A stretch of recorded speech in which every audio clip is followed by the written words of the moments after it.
Hello, Yugi Boy. Hello, Dynamaximal. How are you both doing? Hello, Depop. And hello, World Misfit. And thank you for the 25 bits. And the host. So, I would have liked to have played some kind of short Christmas music introduction, but, as you know, with the ongoing DMCA stuff on Twitch and the internet at large, it's kind of hard to get any kind of music. You can always sing some. Nah, I'm not. I'm a bit mentally fatigued today, so I'm not really in the mood for singing at the moment. But hello, Wild Tracer, and hello, Kraja. I need to add some emotes to Frankerface after the stream, if I remember. So, this is Sweet State 29. See the Christmas tree? It is December, which means it is the Christmas season, or the happy holiday season, or the season to complain about the previous two. Otherwise known as being a Grinch, I guess. I was thinking of adding the Jam Cat, possibly. But anyway. So, welcome to the Sweet States. For those who don't know what the Sweet State is, basically it's a monthly video that I do where I basically update people how the channel's going. You know, anything related to the channel, I talk about here, without the distraction of a video game or some other stuff. So, that's what it is. You've missed nothing, Guinea Goss. Anyway, I'm going to transition over to my face now. And hello, everyone. I'm wearing a jumper. Well, not a Christmas jumper, but it's a jumper nonetheless, I guess. Face! Don't be too scared now. Oh, that's scary. Honestly, I'm not doing so well. I unfortunately learned last week that I'm going to get myself laid off from work. So yeah, fortunately, it comes into effect in January, but still. It really sucks to hear that, you boy. I hope that you can find another job with the skills that you have. This is a very tough climate to get work in, but, you know, keep looking out there. I'm sure it's good. You got a headache. Poor Mode Misfit. I find mum to be a little less happy, more depressed, as December is the month her father was both born and died. It really sucks. Got snowmans. Nah, we don't have any snow yet. It's a bit. If to be honest, we're very lucky to get any snow around here. I mean, last year we got maybe a day or two. You missed this. Yeah, you missed the peepo. Poggers, I guess. Wow, this is such a cheerful chat. Someone's been laid off. Someone's going to be. Oh Jesus, you're all a bunch of cheery folk, aren't you? You know, this is just fantastic. You know, might as well put on the fucking Scrooge outfit now. Ow, bug. Fucking Christmas is all the shite. I'm so glad, Dave, that everything's going great for you. And to be honest, I just don't like it in the end. Well, not so much the actual job, but the overall trying them. Accounting. Fucking hell. Accounting firm. Jesus Christ. Accounting firm.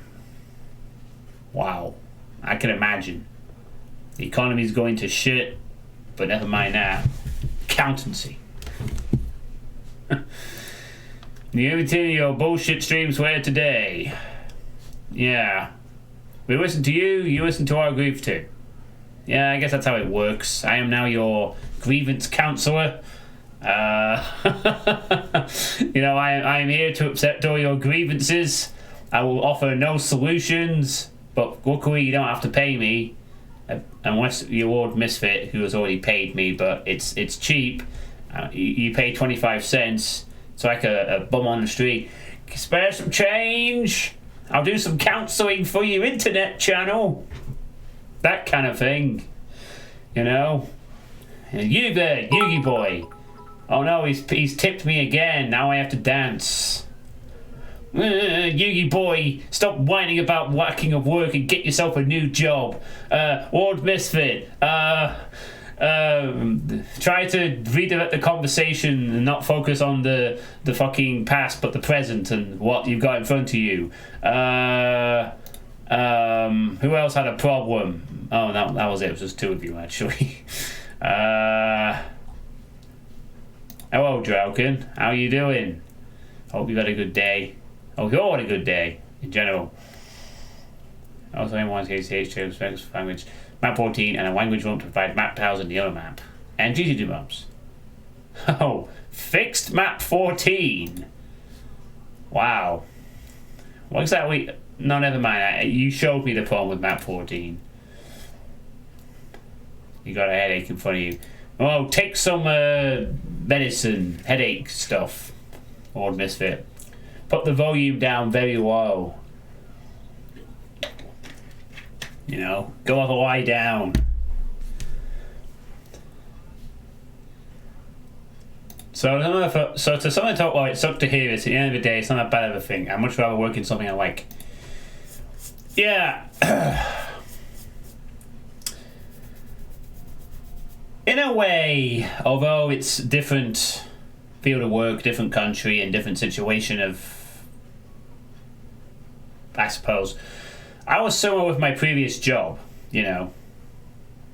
And granted, it was in, you know, I imagine that you kind of like doing that kind of stuff in the field of accountancy or maths.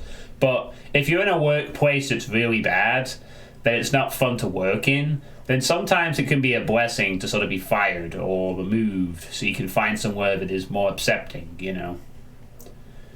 Because you know, I mean, although I have talked for a while in the past about how I was fired from my previous job due to some bullshit reasons and I wasn't too happy at being made unemployed and all the crap, the bottom line was, prior to that occurring, my major plan was complete qualification, get the fuck out. That was pretty much it. My entire purpose of staying at that place was to get a qualification. If that hadn't been offered to me, I would have left way earlier before that shit happened. Because I wasn't happy with that working place after a few months, never mind the year plus I stayed. Pretty much, but yeah, I hope I didn't there.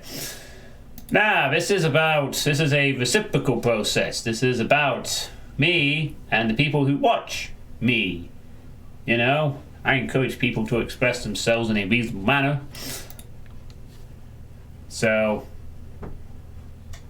I'm kind of late. What's this? Low fight bonus $4. Yeah, that's it. Oh, actually, I want to save that picture. I want to save that. I think that will be. I might have some use in the future. I don't know. I'm going to save that picture. Future use.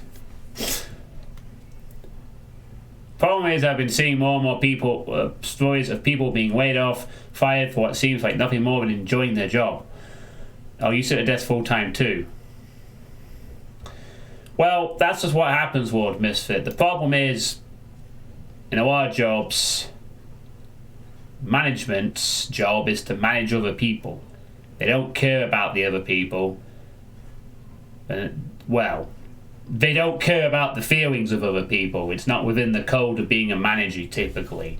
Usually the idea of being a manager is that you are to manage people and make sure that they are making you money and protecting the company's reputation. That is what you do as a manager. You take a back step from being directly involved in the grunt work. And of course you've got HR. Of course, yeah. I'm currently having to deal with a bit of HR because I think it might be for a legitimate reason, but I was paid yesterday. I get paid at the last working day of the month, and I was taxed way too much. I think. So that's getting resolved.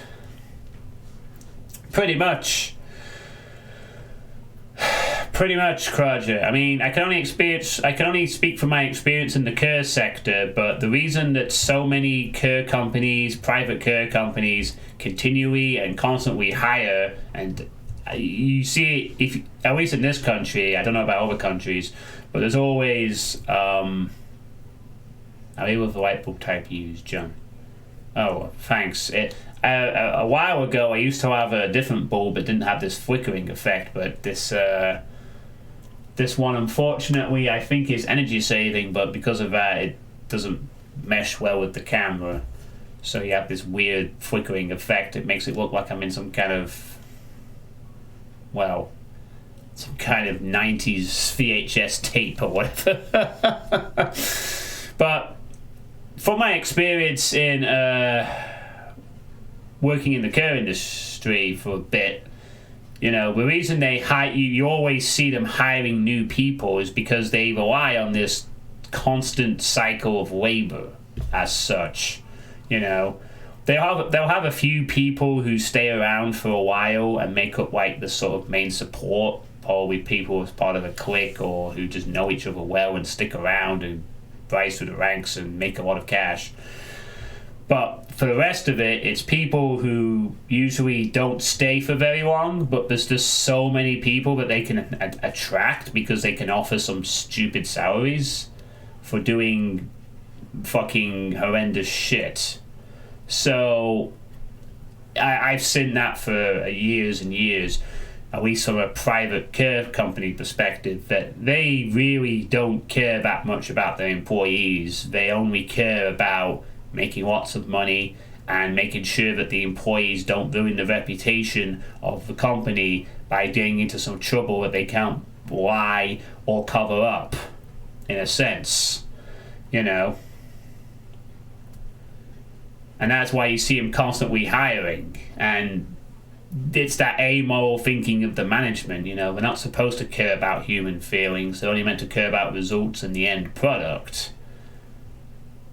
To some extent you can understand this, but I'm sorry, you're working in a profession that deals with human lives, and you're asking other human lives to work with those human lives. So when you want to just sort of fire people or not have good working conditions or push people over the edge, and you can do that because you'll get away with it because they'll just find someone else next month, you know. It used to be a constant at my previous job. People would come in, sometimes they'd stay around for a month and then they'd leave. Then they'd just find someone else. There was always someone new coming through the door because they could say stuff like, we'll offer you 20 grand to come work for us. And then when you actually started working, it was actually, well, technically you could earn 20 grand if you do a bunch of sleepovers and extra shifts. And even then we might try to cheat the tax code or whatever. And if an employee doesn't like it and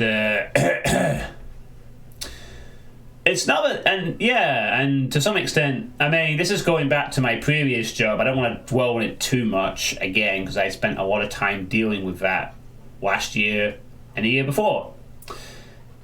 But basically it's the disposable tide of labor, you know.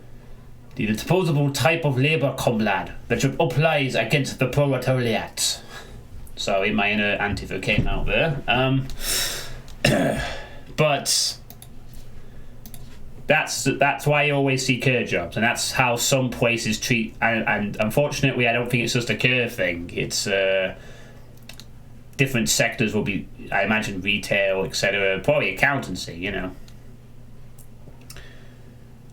Well, yeah.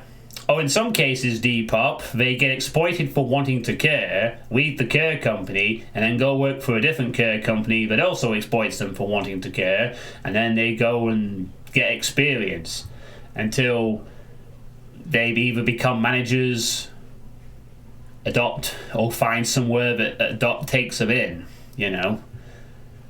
In short, when I started working for my previous job several years ago, I couldn't understand why several people who had been there a while were so apathetic towards a lot of things, why they were so laid back, why they didn't point out the inadequacies and the failings of the workplace. But after working a few years, you kind of see why they do that. You help people on the quiet. Hey, Commodore, how's it going? You help people on the quiet, essentially. You know? If you speak up too loudly, they get rid of you. If you're one of those types of people who keeps ranting about why everything's going to shit, they get rid of you. Because they don't want people to be searching the good reputation of the private company. And they can get rid of you. Because they'll just get someone in next week. And usually places like this are usually constantly getting new people in all the time. All employment I will actually learn about in law school in this semester. What do you mean by that, Comatage? We all got experiences, yeah. At least here they don't get new people. Well, fair enough. It's probably different in different countries. Maybe Germany does things better. I don't know. All I know is I can only speak from the experience of being in several different care jobs in the UK in the last decade. It's a crock of shit, and if someone ever looked into it, they would know it's a crock of shit. There's a low barrier of entry for these places. They constantly hire and fire people, and the only type of people that tend to succeed are assholes or amoral wankers, of which I am neither. So, you know. Oh, employers can fire their employees at will. Wow. That's yeah. I mean, I guess I don't know if you have unions over there, but I'm sorry, I'm not going to delve this into a sort of union political thing. I'm just saying the tangent to start with. But I'm sort of sympathising with, like, the Yugi boys' point, you know. You'll find somewhere else. There'll be plenty of accountants required out there, so don't worry. You'll find another company and you'll be back on your feet in no time. You got the experience, at least. I trust you're already looking for a new job. Right? Actually, on a side note, I'm kind of glad that this is the night I chose to do my sweet state. Work's been a bit of a tiresome today. I'm kind of glad I'm not doing some mapping where I have to think. You know, I can just have a nice chilled stream where I talk about my personal life and complain about things all the time. So, you know, this is much less stressful, apparently.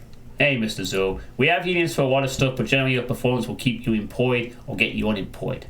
Nope, pretty much unions are pretty much useless. That is dangerous when the employer is the incompetent one.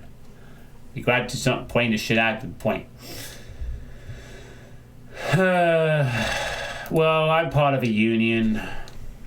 I hope not to have to use them, but it's a nice safety buffer, you know, in case things go south. In hindsight, I'll never know if being a union would have saved my job back then, but honestly, I'm kind of glad I didn't stay around that place anyway. But, yeah, it's all about your performance. Are you irreplaceable or not? It's a bit different now, I think, with the fact I'm out of the private sector and now working in the public sector for the local council.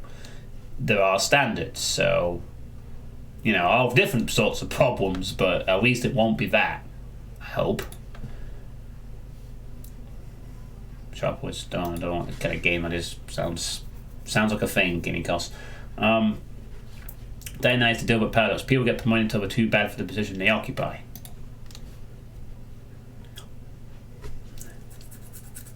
Sorry, itchy beard. But yeah, your mum got diagnosed. Before she got diagnosed with Curry PD, worked for one hell of a fucking moron at a nearby gas station. He practices even went so far that an employee got so sick from how long he worked there they ultimately did him in. I'm extremely weary of employers in general. I don't blame you, Lord Misfit. I'm incredibly cynical about management. To be honest, as a person, I'm usually quite cynical of a lot of things. Sometimes with good reason, sometimes with not. You know? But that's the way it is. Some things will never change. That's just the way it is. Oh, but don't you believe it? Good song, that. Walmart tried but failed. You need to get a class action suit to actually retaliate against larger corporations. Yeah, the union issue is complex and shit. I don't know anything about that, so I'm not really going to delve into it too much. But, anywho. Turn us into a Twitch sing stream.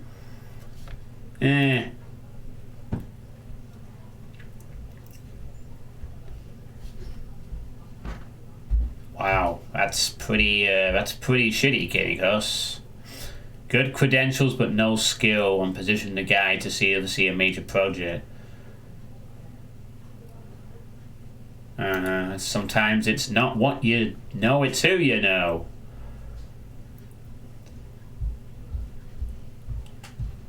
That's what kind of happened with my previous job as well.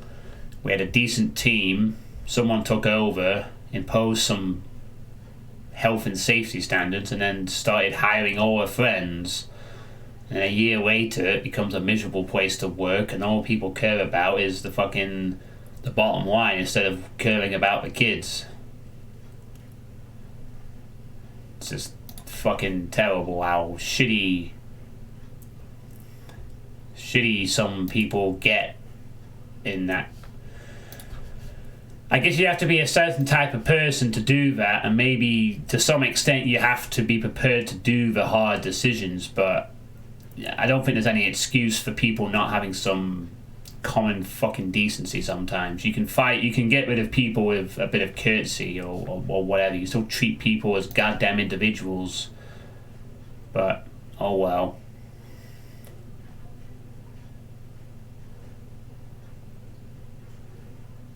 Charming, Lord Misfit, charming. Good at keeping up chatter, yeah.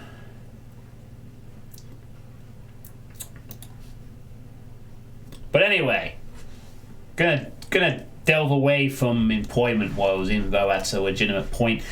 Especially when you hear that Debenhams, a local branch, I don't think they have Debenhams in the US or other places, but Debenhams is gonna close. And there's 12,000 more jobs at risk. So, unemployment is everywhere. It's 2020. Thank God it's over next month, am I right?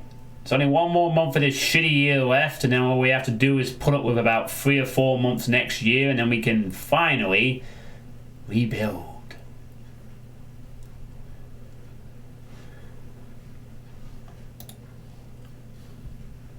Yeah. Maybe. Now, there's no maybe to it, Lord Misfit. 2021 is going to be a better year. The only way, it can't get much worse, right? The only thing that would make it worse next year is if we actually had some kind of world war or an extinction event happened. You know? We will have some form of vaccine next year. We will see some things happen. It can't get any worse other than to be a complete annihilation of the species. Possibly. So, it's gonna get better. You know, a lot of things have happened and a lot of lessons will probably not be learned. But some will be learned.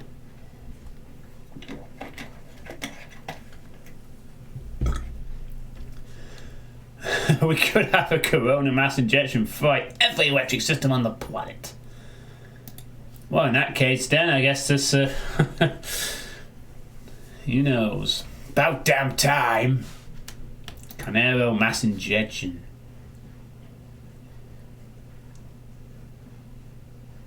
Yeah. We're gonna have a solar powered calculator with Doom on it. A solar powered calculator, tin cans and crayons. Some kind of like Etch-a-Sketch. Doom on an Etch-a-Sketch. You can see the mustard jumper. Oh, for God's sake, Dave, you're obsessed with that bloody jumper. Christ. Yes, it is drying in the background. You are correct. This is where we have our washing line. It's not very exciting. But you get to see it now. Ooh. Fascinating. Speaking of which, don't I have a Santa hat? I'm sure I had a Santa hat that I wore last year when I was doing the Christmas streams. I should probably start doing that. Not tonight, but I think I'll start wearing... If I have the Santa hat, I'm going to start wearing it for the rest of the month. to get into the theme, but I don't feel like going to get it right now. I also don't know if I have it or not. I think I do though, but yeah. I don't want to talk about that Dino Maximo. Or I could, well, I'm not. I'm trying to avoid getting into that. All I will say in regards to that Dino is I'm very glad that event has happened. I'm very glad a result was reached, and I'm glad we don't have to hear about it, and that everyone can start moving on. Finally, that would be nice. That would be very nice. But I don't really want to delve into that kind of stuff, really. As I said, I'm trying to avoid politics. Not that you can't talk about politics, just to make this clear. Just that I'm not going to.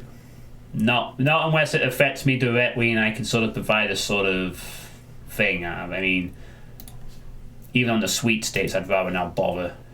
Because it's not really what I'm interested in. You know, I can spout off a bunch of random crap with no evidence, like most people who go into politics on YouTube do. But I don't want to do that, because then you have to deal with people who actually know what we're talking about getting very angry at you, and then you have these heated arguments all the time.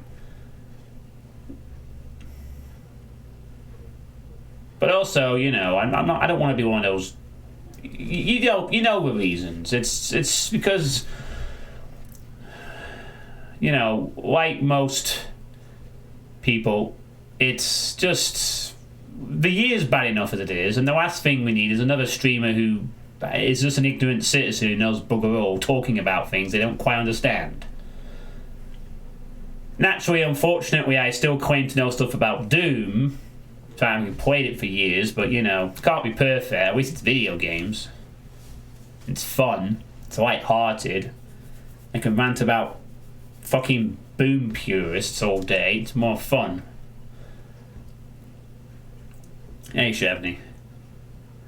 I'll just generally say this then as a sort of, you know, I guess I'm allowed to delve very slightly.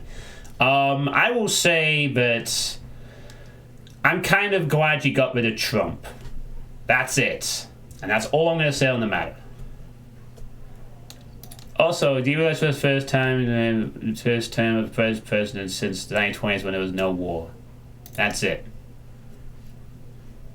But John, what about the meme? You can still have memes. Christ, you don't need to have... You can have memes anyway. You just have to come up with new memes. You know? Are you saying that Joe Biden isn't going to produce some memes somehow? Well, yeah, but you can get more memes.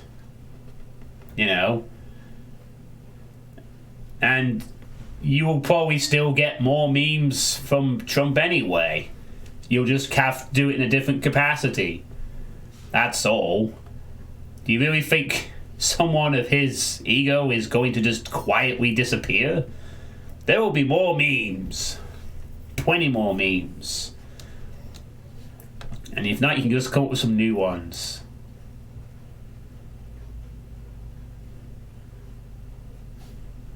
Well, there you go, you see? You can come up with new memes, you know, it's easy. Memes evolve.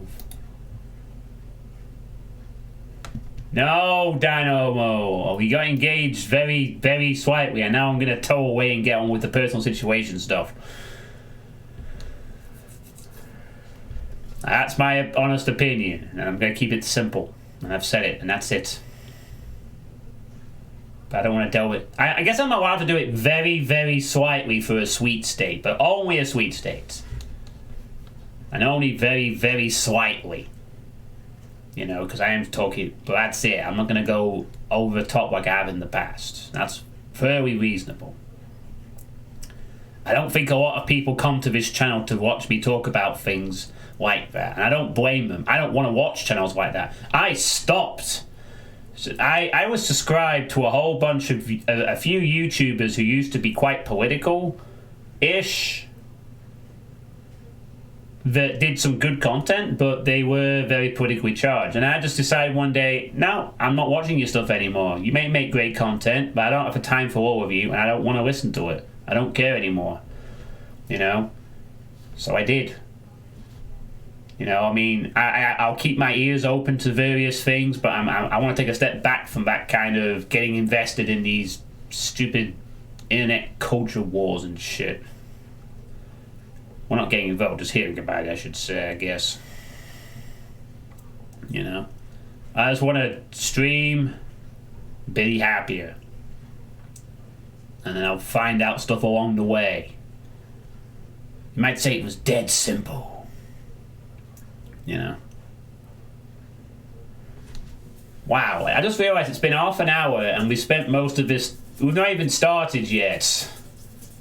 We've not even started talking about the first bullet point yet.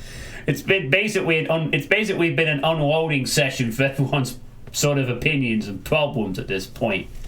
Stop the sweet state already. Let's talk about important things. Real Madrid are losing. There we go.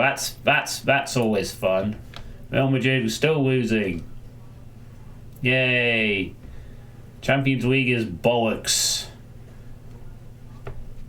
It doesn't get interesting until the next round anyway. All the good teams get through easily and there's no real interesting stuff. But I don't care about sports either. Yeah, I know you don't care about sports. I still kind of do, but the best sport is to send 3 Monster Ball. Right, anyway.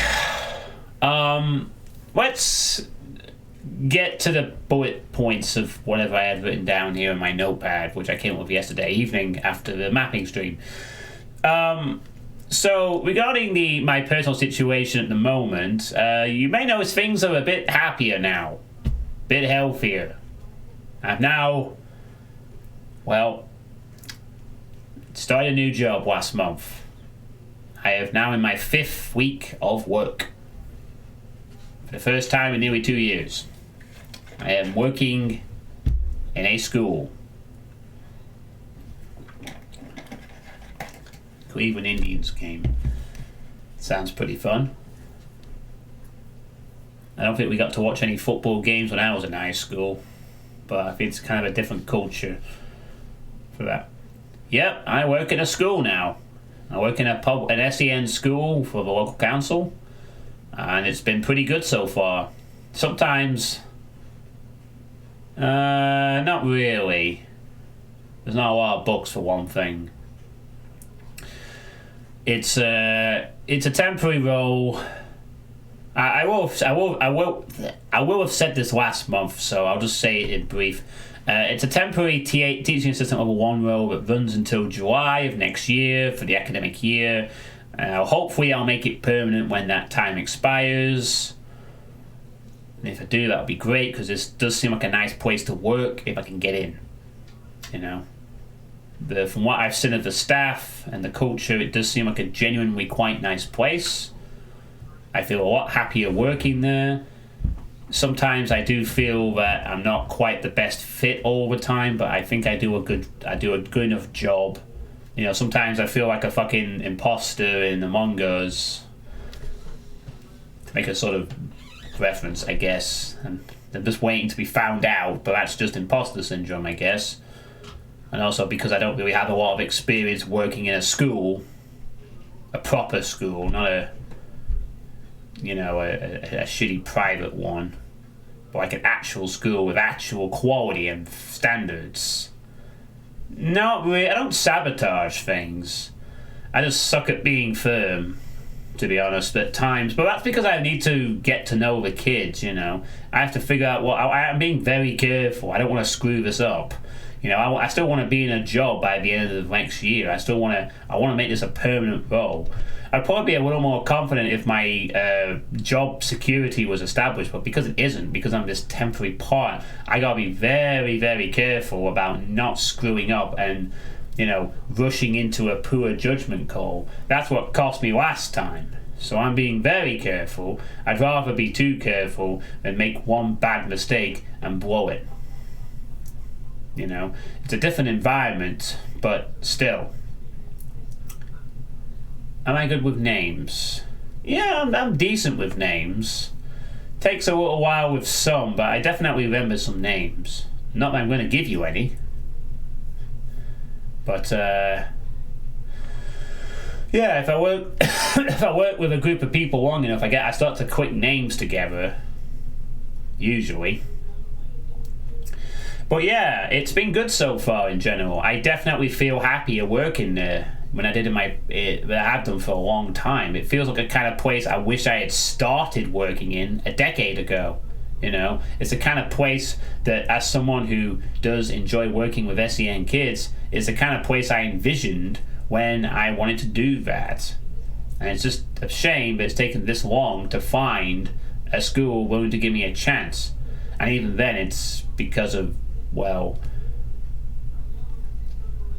odd circumstances in part, but I'll take the opportunity and hopefully I'll make the most of it. So far so good. 1 month down. That's all I can say. I'm happier. The work, it's good to be back in work again, honestly. It really is. I've been out of work since January of last year, and honestly, even though I did go to a college course for about 9 months, I was starting to feel like a NEET. I was really starting to feel it. And I was not happy about it, Constantly looking for work all the time, pondering what I'm going to do with my life, And then COVID hits, that doesn't help.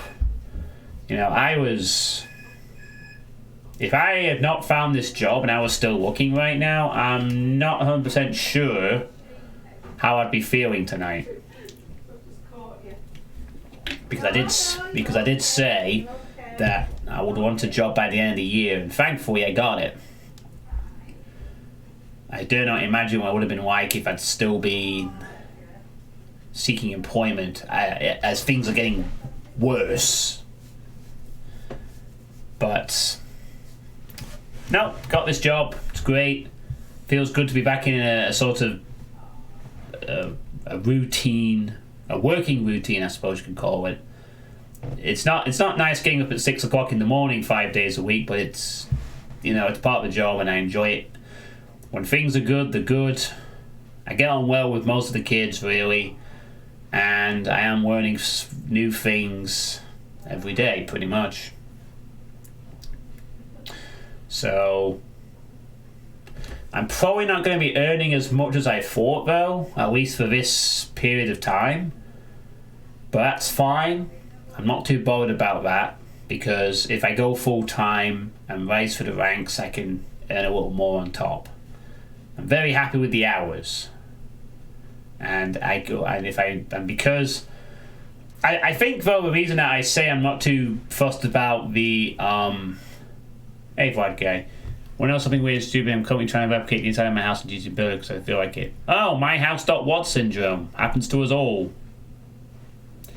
Probably happens to every mapper at some point, at least once. Not me, but I don't want to recreate my house. But then I'm not really going to be a mapper. But I'll get to that. What was I saying? But yeah, I think what's going to help for a while is that I'm just really not going to spend much money at all, and that will be helpful. So even though I'm going to earn a bit less, at least for the initial part of the job, I'm also not going to spend a lot. So, oh, well, again, I'm pretty sure mappers also do attempt that at some point, White Guy, to some extent. But hey, good luck. Tried that in Gold Source a long time ago. Oh man, Gold Source. So the 10-year plan is finally underway. The 10-year plan being I save up a shitload of money this decade, I get my own place by the end of the decade. So 10 years from now, I'll be doing this hopefully for my own place. Unfortunately, that means I'll be 45 years old, but fortunately by then I might finally finally have beaten Sunder. Or be in a mental asylum reporting, what was that person's name? Forget, I can't remember the name. There was a name I had in my mind, I forgot it. You know, reporting live from the mental asylum. Hello everyone. Day 26 of post-Sunder therapy. I finally beat map 28. Fuck you, Insane Gazebo. Fuck you. Woo! You could invest some savings in it. No. No, I am not doing stocks. Fuck that shit. I'm not good enough. I don't want to. I'm just going to be cheap ass. Also, now it's December, we're going to have to do our Christmas New Year's shopping. My Christmas gift to go is point Untailed for a stone. Oh, that sounds wonderful. Bad guy. Nah, I've looked a little bit into videos about the stock market, but I don't think I'd be any. There's no way I want to get involved in that sort of legalized, a sort of a more, well, not legalized, like that sort of gambling essentially on stocks and shit. I don't have the skill set to be able to handle stocks, so I'm not gonna bother with stocks whatsoever. I'm just gonna go for the option of not buying much. Best climate for that right now. Will be more difficult later, but this serves as good practice, you know, for when things do go back to normal. Like, you will not go to the pub, you will not go out and buy a load of things. That's how you're doing with the best. Hope you're having a good day. Yeah, who's a big math person? I mean, if you're really good at stocks, apparently the stock market as a side thing it can be quite lucrative. It's just if you're prepared to deal with the swings and know all know your shit, basically. But unfortunately, I don't, and I would probably be terrible at stocks, so I'm not going to waste my time.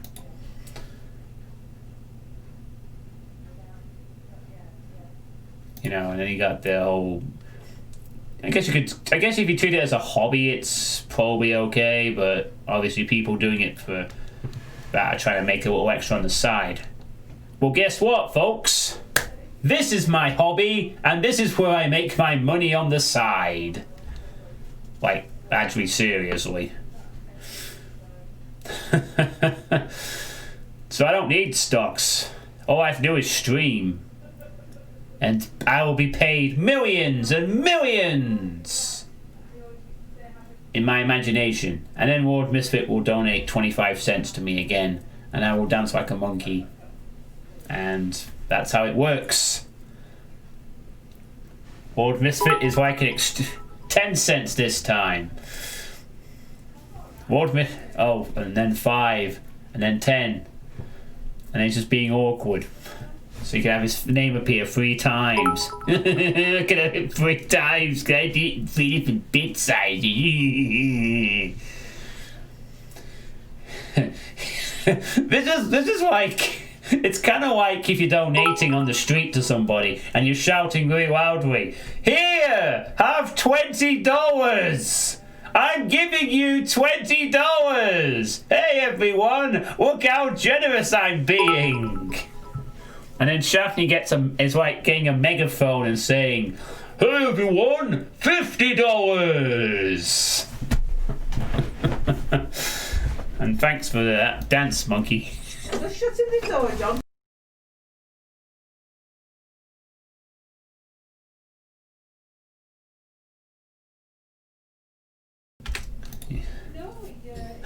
Hey, you earned $2. Alright, I've earned $2. I'm going up in the world. Yeah, I guess some do that, Grudge, I don't know. And thanks for the 25 bits. You do like that corgo, don't you? Alright, dance monkey, dancing. Ooh, ooh, ah, ah, ah, ooh, ah. Oh yeah, I need to remember, I need to remember that I'm not actually on my own now. Oops. That's the difference with these evening sweet states. I have to... Anyone quipped it. Quip what? Starts with the bits, ends in OnlyFans. I know, I'm well on my way to financial independence now. Possibly. Guys, give this video 1 million likes or I will delete my channel.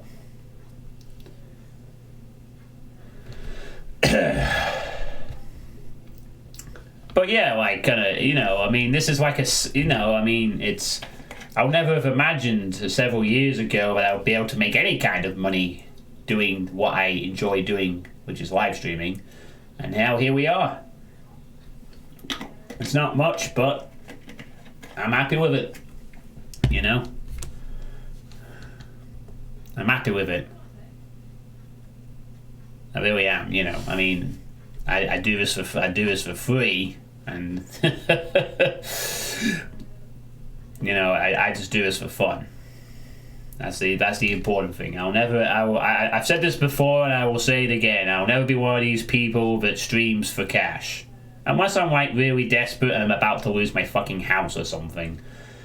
Like in a really desperate situation as a last resort. But hopefully that will never ever happen. So, you know, but at the same time, I'm not gonna say that I don't appreciate the support I get. You know, getting paid what 10, 11, I think it's 10 months of this year. Getting paid that extra £100 every month is pretty good. It does help, you know. It really does help with the budgeting and just as an incentive, you know. It's like, oh look, you know, you're getting an extra £100 a month off subs and bits and stuff. You know, that's pretty cool. You know.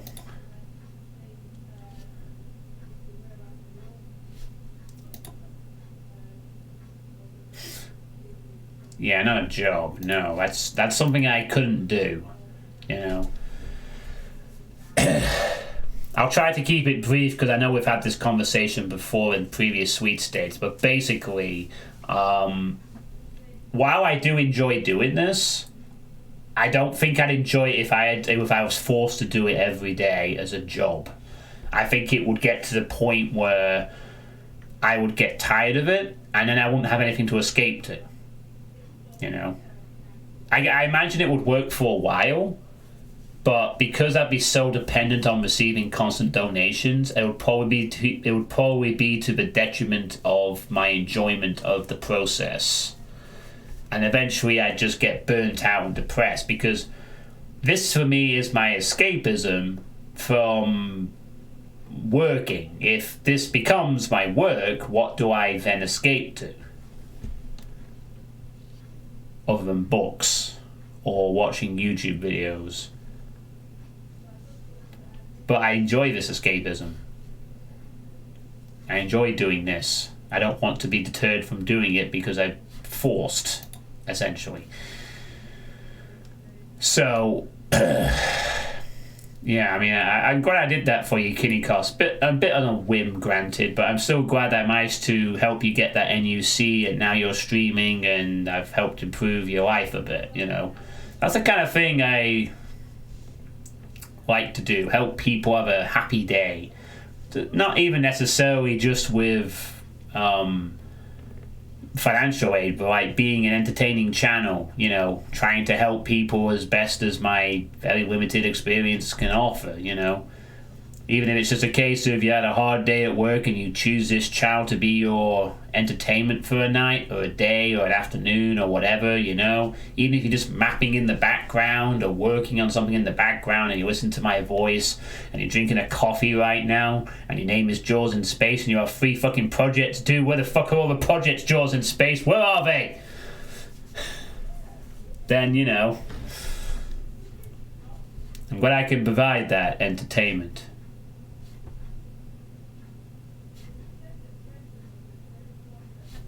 And that's what gives me the satisfaction of doing this in the first place, you know, that I'm entertaining and helping people in whatever way I can.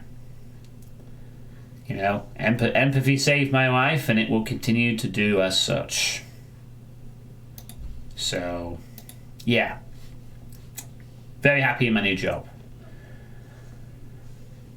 What I'm also happy with is the fact that my weight has come down quite a bit, and a few of you have actually noticed that.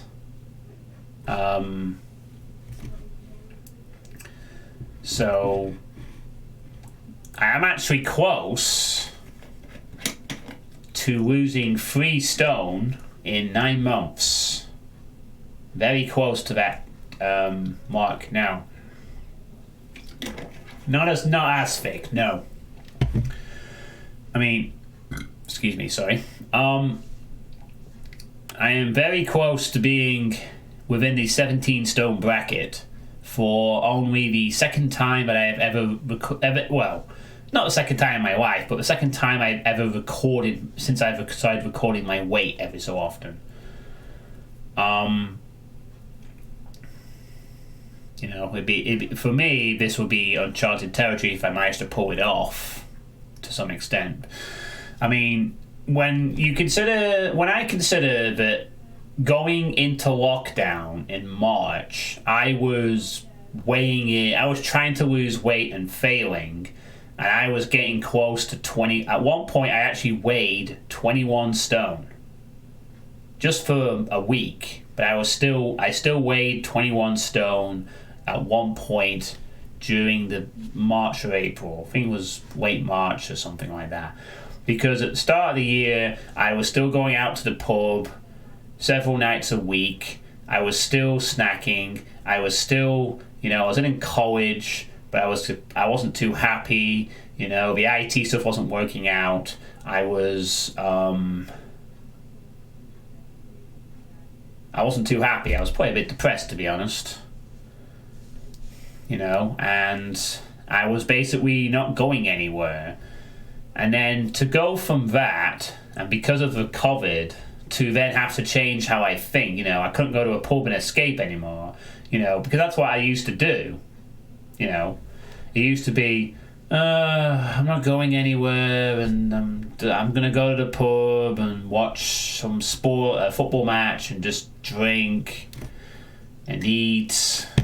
I don't have a food in front of me to show off that, and I'd just get fat, and I'd be like, oh, I'm gonna go to the gym, and I'm gonna go walk for 2 hours, and I'm just gonna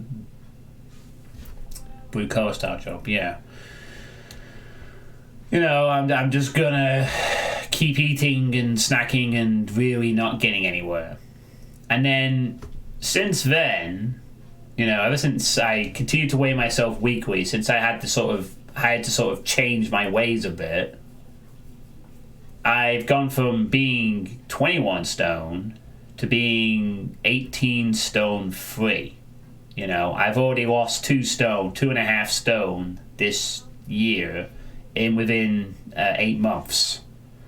And with a few more pounds off, I would officially have lost 3 stone in 9 months, which is ridiculously good. I have never managed to do that before. In the past, I think I remember I have maybe lost 1.5 stone. And that took a while, and I fucked it up. And this was like sometime last decade. So the fact that I am so close to 17 stone, the bracket that is like a real accomplishment. And the lowest weight I have ever recorded, I don't know what it is in kilos, and I can't be arsed converting it, because I could convert it and start using kilograms, but then I won't have a sense of how much weight I've lost. I like to measure it in what I've always used to. Oh, hello, Elder Dragon Brazil. How you doing?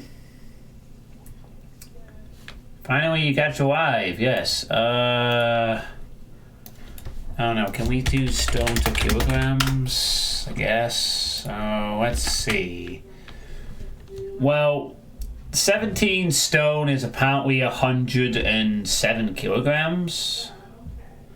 So 18.3 is like 116 at the moment. Yeah, so I'm 116 kilograms at the moment, which sounds like a fucking lot, actually. I mean, I'm fairly tall, a little bit muscular. Well, not muscle, but like built with some. So it doesn't look as bad. But yeah, I'm currently 116 kilograms, and with any luck, I can get into the 17 stone bracket, which would take me somewhere between 107 and 113 or whatever.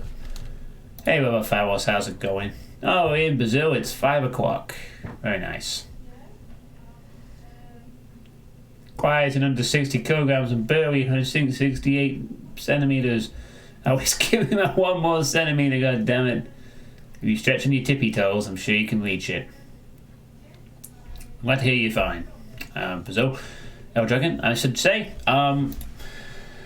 But yeah, the lowest. Okay, that's good, Depop. The lowest weight I have ever recorded is this is usually when I'm live. I'm usually doing my lives about 2 hours earlier from now, and usually finishing at about 2 hours later from now. I mostly do my streams in the evening. I mean, back when I didn't have a job, I would do some streams during the day, but that's not an option anymore. So my streams will always be at night at my time, and even on weekends, I stream at night anyway, because I do stuff during the day. Man, this water tastes good. So if you always want to catch my streams, this is the time to do it. But of course, you know I've got the VODs if you need to use those. So the lowest weight I've ever recorded is 17 stone and 13 pounds. Like, right on the edge of the 17, 18 stone bracket. I was that weight for, if I recall correctly, a week. I think I used to weigh myself weekly back then for a bit as well, or something. Oh, you've had some snow, have you, Lord Misfit? I am doing some series in my channel designing a word. I would like to send you later a demo with 5 levels. Well, that's great. I do have to do a playtesting stream this month. It won't be quite as lengthy as last month's, due to reasons I will explain in a bit when we get to that. But absolutely feel free to send me the demo and I will play it. So if I cross into the 17 stone weight bracket and go past 17 stone 13 pound, I will be in completely uncharted territory. You know, I will be at a weight that I have never recorded before, and it will be fun. It'll be fun to see if I can keep going. You know, can I get down to 16 stone, which I think is the... Actually, come to think of it, what the hell is the the brackets for weight? I don't actually know.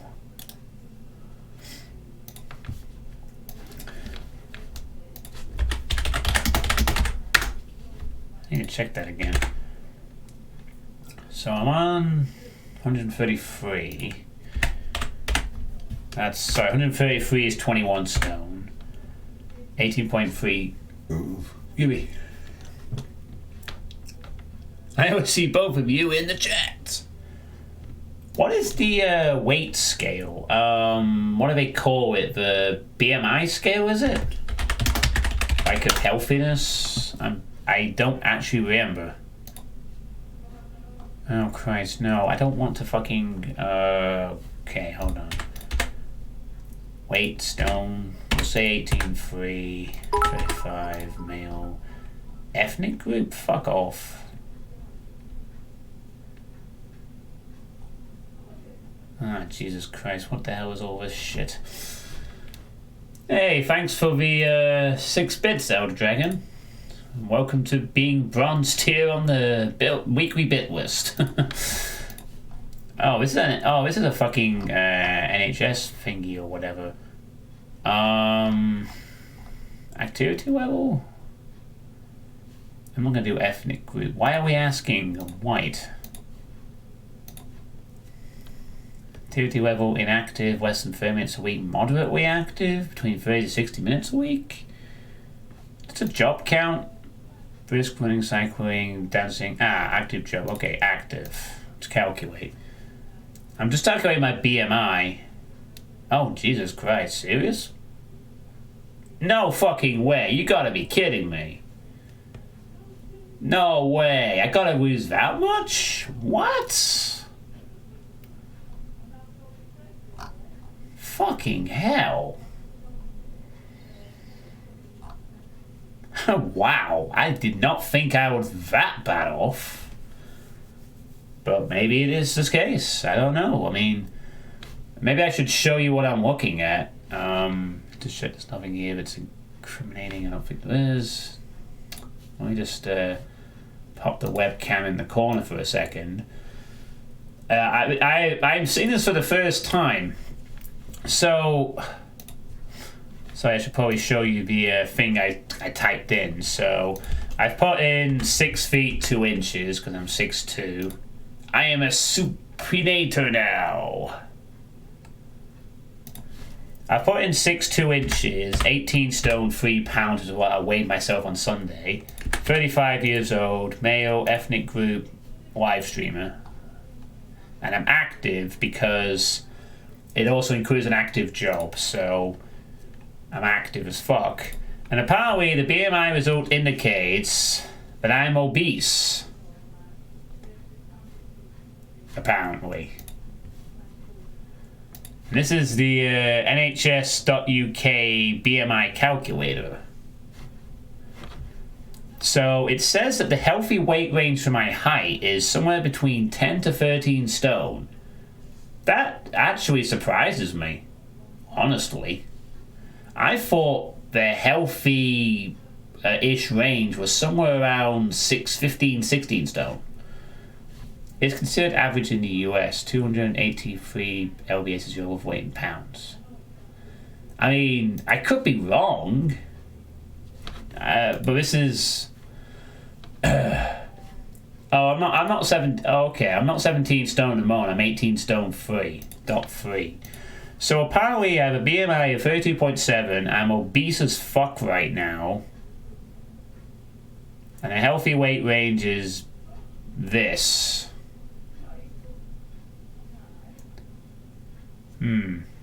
Maybe it's right. Right, could I have a sort of complete...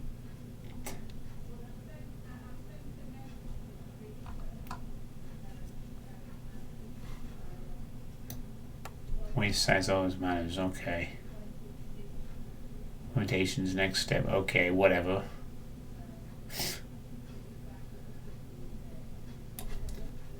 Is that a medical term? Fact as fuck. Okay, but can I get a general view of a BMI thing? So I want to know like what would be in this bracket. So, okay, so that's 14 stone basically. I would need to aim for 14 stone. Wow, so basically, if this is correct, then I've been obese for like most of my adult life. Possibly all of it, in fact. Wow. I thought I'd be like overweight, like around here. At this point in time, actually, sort of, because I'm now down to 18. I didn't realize I was going to be obese. Alright, well, that's that. Welcome to 30 to 40% of Americans. Well, okay then. I guess I have a slightly different perspective on that now. Well, that's an NHS calculator, so it's about as good as the NHS's calculations, I suppose. I guess it could make sense. I mean, if I can lose 3 stone in a year, I could always keep going. But you still have lost 42 pounds. Oh yeah, don't get me wrong. I mean, I'm not going to scoff at the weight loss I've done now. I know that I was much worse off at the start of this year, and I'm heading in the right direction. I just didn't realise how much more I would need to continue heading in that right direction. But hey, it could be an exciting new journey. Maybe, hopefully one day I will be 14 stone, and in that case, that could be a reasonable target to reach. 14 stone. Thin as fuck. Oh yeah, I know. I have to keep making. I know it will be harder as I keep dropping the weight. You know, at some point I'm gonna be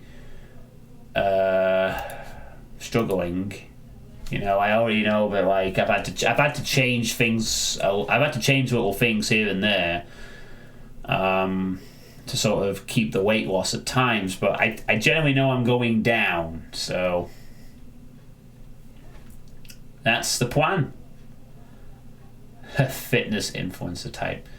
Well, all I've really done is just eat less, drink less. Because of the job, I can't really go out drinking all the time, and I don't want to anyway.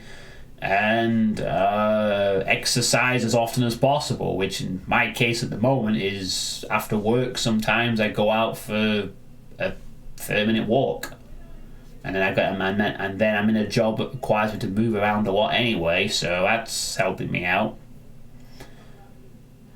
But the bottom line is that I'm losing a shitload of weight, and I'm very excited to see what I'm gonna look like when I lose even more next year. You know, what's it gonna look like when I'm 16 stone, 15 stone, 14 stone even? When I get to that sort of 13 stone even, what I'm gonna look like? You know, it's gonna be a very odd experience, you know, to get to that, but I think it's gonna be a fun ride. So again, another positive. The weight loss is looking good, and if I can hit the 17 stone bracket this month, I've lost 3 stone in a year. Good start. So there's that. And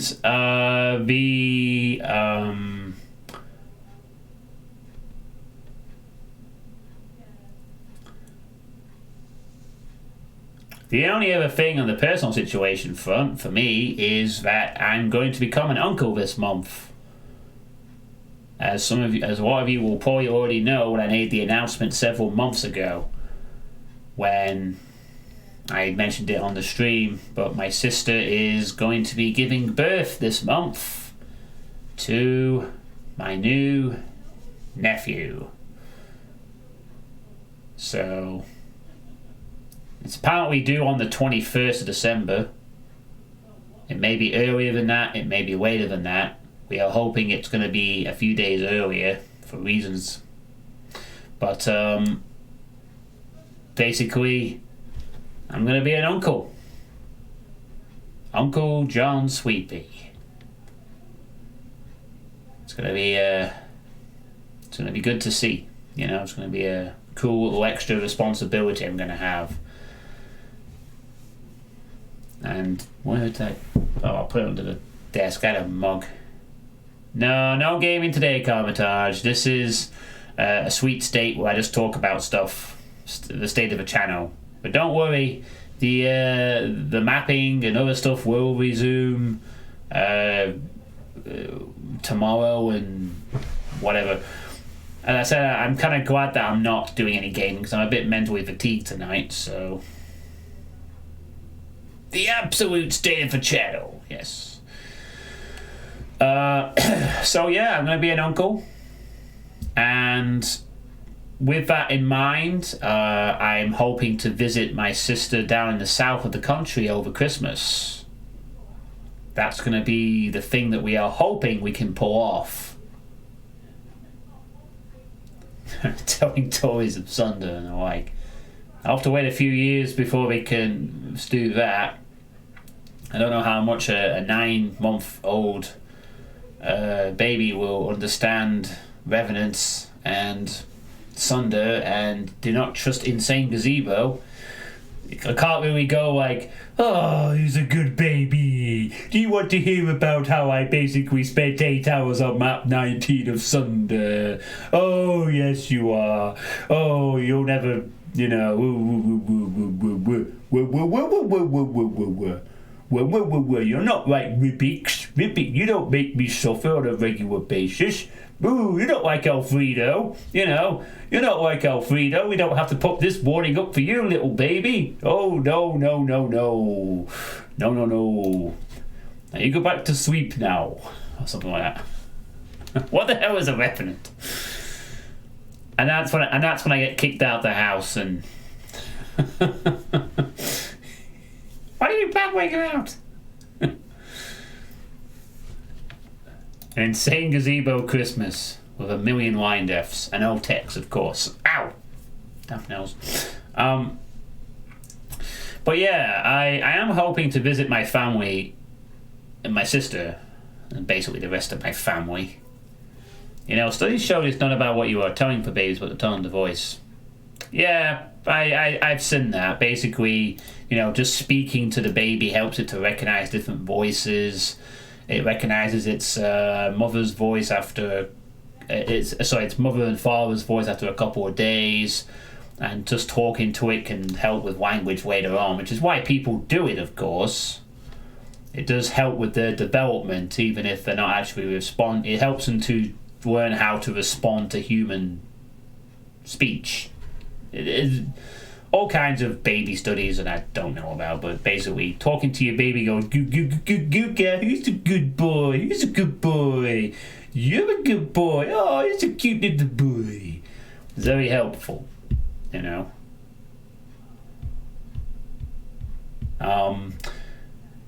So, again, probably different for other countries, but in the UK, there is a 5-day period from the 23rd of December to the 27th of December where people can travel all over the country for the Christmas period. Kid goes, ah! Oh my God, his first words! ah! Archfiles! And that's when I immediately head to Germany and that's when I head to Germany and immediately kill Depop.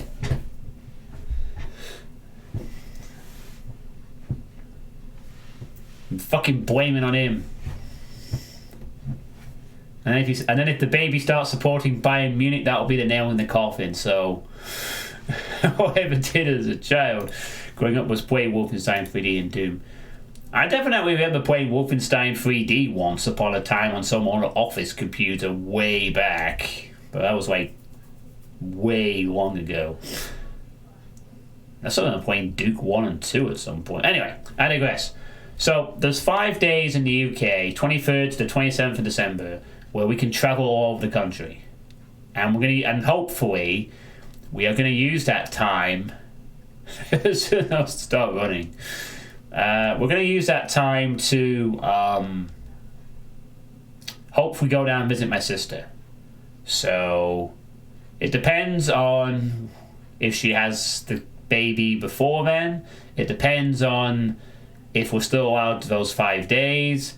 And it depends on all of us being well and healthy for that period.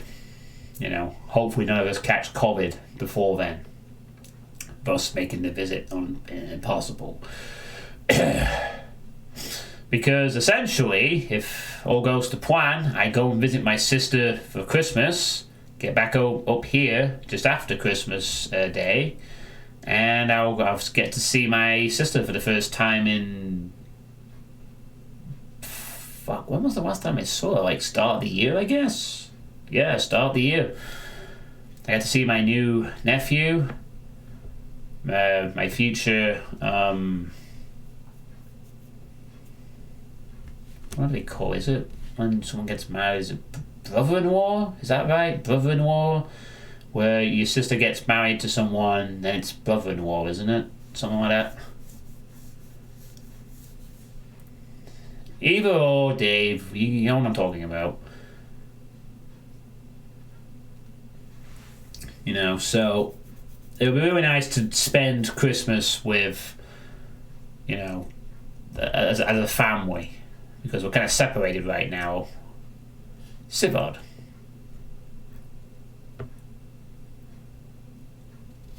Yeah, it's called brother-in-law. Brother-in-law, isn't it? That's what my my sister's fiance would be. Sivard is a new Carnero. That could be the next misspelling in quarantine, whatever that Quarantine 2, whatever it was called. That one, Brothers in Arms. Yeah, okay. So brother-in-law as well, because I haven't seen him in a while either. And they're still due to get married as well, so that'll be another event to look forward to next year at some point. So I'm going to be busy over the festive period, basically. If this goes ahead, I won't be streaming for a couple of days over Christmas.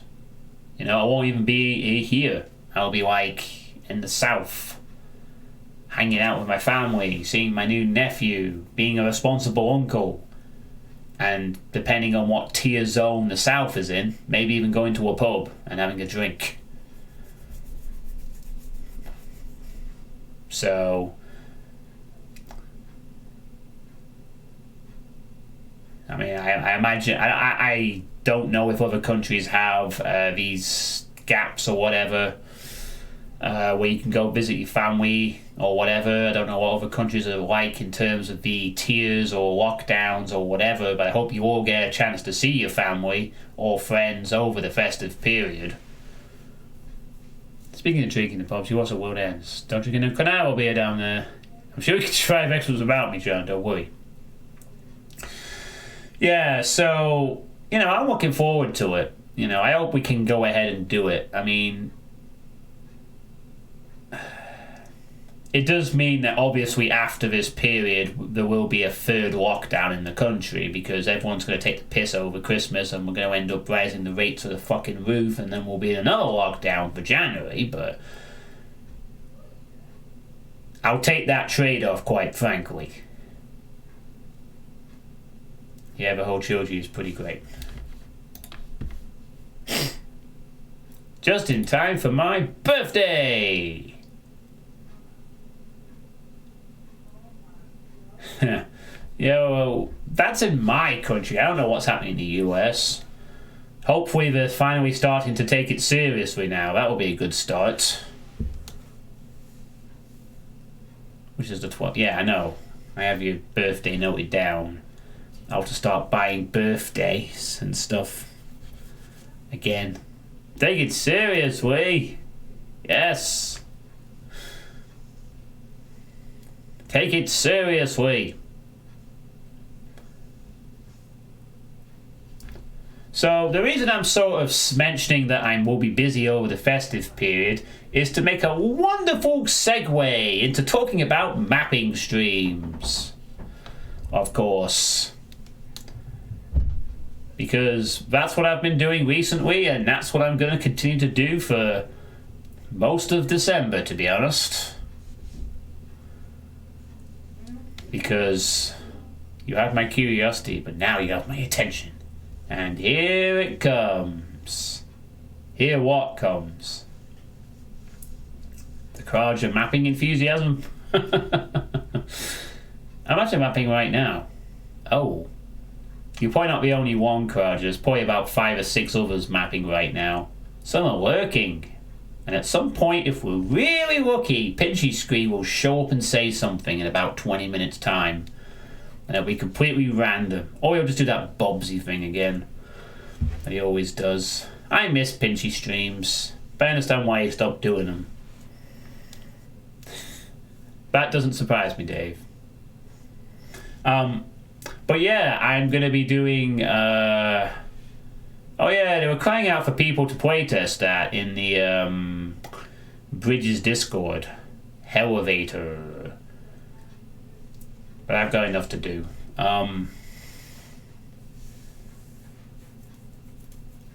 But yeah, so in short, for those who don't know of the situation, at the start of the year, as Crowder will probably link that clip again for the 5th time in as probably as many weeks, I said I'd make a map by the end of the year. And this was back in, February or March or whatever, some point early in 2020 when things were the start of the year. And I said I'd make a map. And now it's December and I'm working on the map. Because I chose to do it in winter instead of summer, like I should have done, really. But, yeah, the eternal problem of so many projects on Doomworld and so little time for playtesting everything that's not a fucking big name project. It's just how it is. There's just so much out there, you know.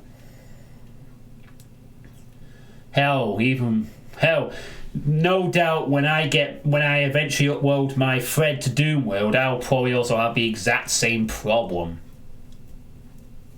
You know, I'll probably get a few people playing it and that'll be it. But whatever. You know what, Croger? No, actually, you're probably right. I'll probably get fucking about 20 people like, oh boy, that fucking critic has finally made a map. Time to criticize it some more. Your monster placement shit. You spammed revenants all the time. This encounter is fucking bullshit. The misalignment of textures is there. It's too boxy.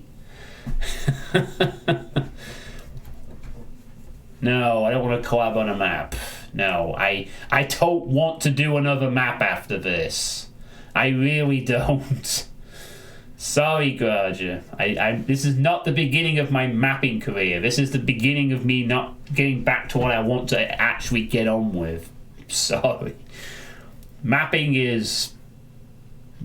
I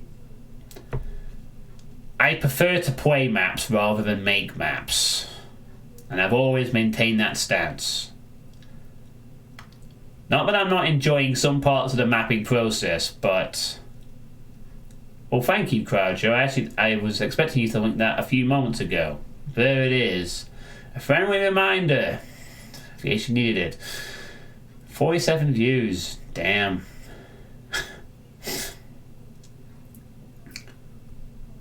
But nah, I don't expect my map to get any attention either. You know. I could be wrong. It might explode or something. Just only because it's from a critic or whatever, or a well-known playtest critic. There might be some initial interest, but it's still going to be competing with everything else. But anyway, the point is, I need to spend most of December doing mapping streams, and that's what's going to happen. It's not going to be all mapping streams until it's finished. There will be the odd break here and there, because I have other things I'll need to do as well, but for the most part, it's mappy land until it's finished, you know? Got a lot of work to do. In fact, I'm already going to be reworking. I've already got an idea to rework the room I did last night. Not massively, but there is a change I want to make to how that fight starts. A sort of visual change, if nothing else. But, well, the Iron Man stream surely was for an hour, so... Sometimes it's hard. Yeah, I think that was my problem, and I feel like we're doing. That's what I've kind of felt like actually in these mapping streams. Like, it's so hard for me to get started, but then once I have a room idea in my head and I get to creating, even though it's really slow, suddenly 2.5 hours later a room's created. You know, I'm just really slow at this, but.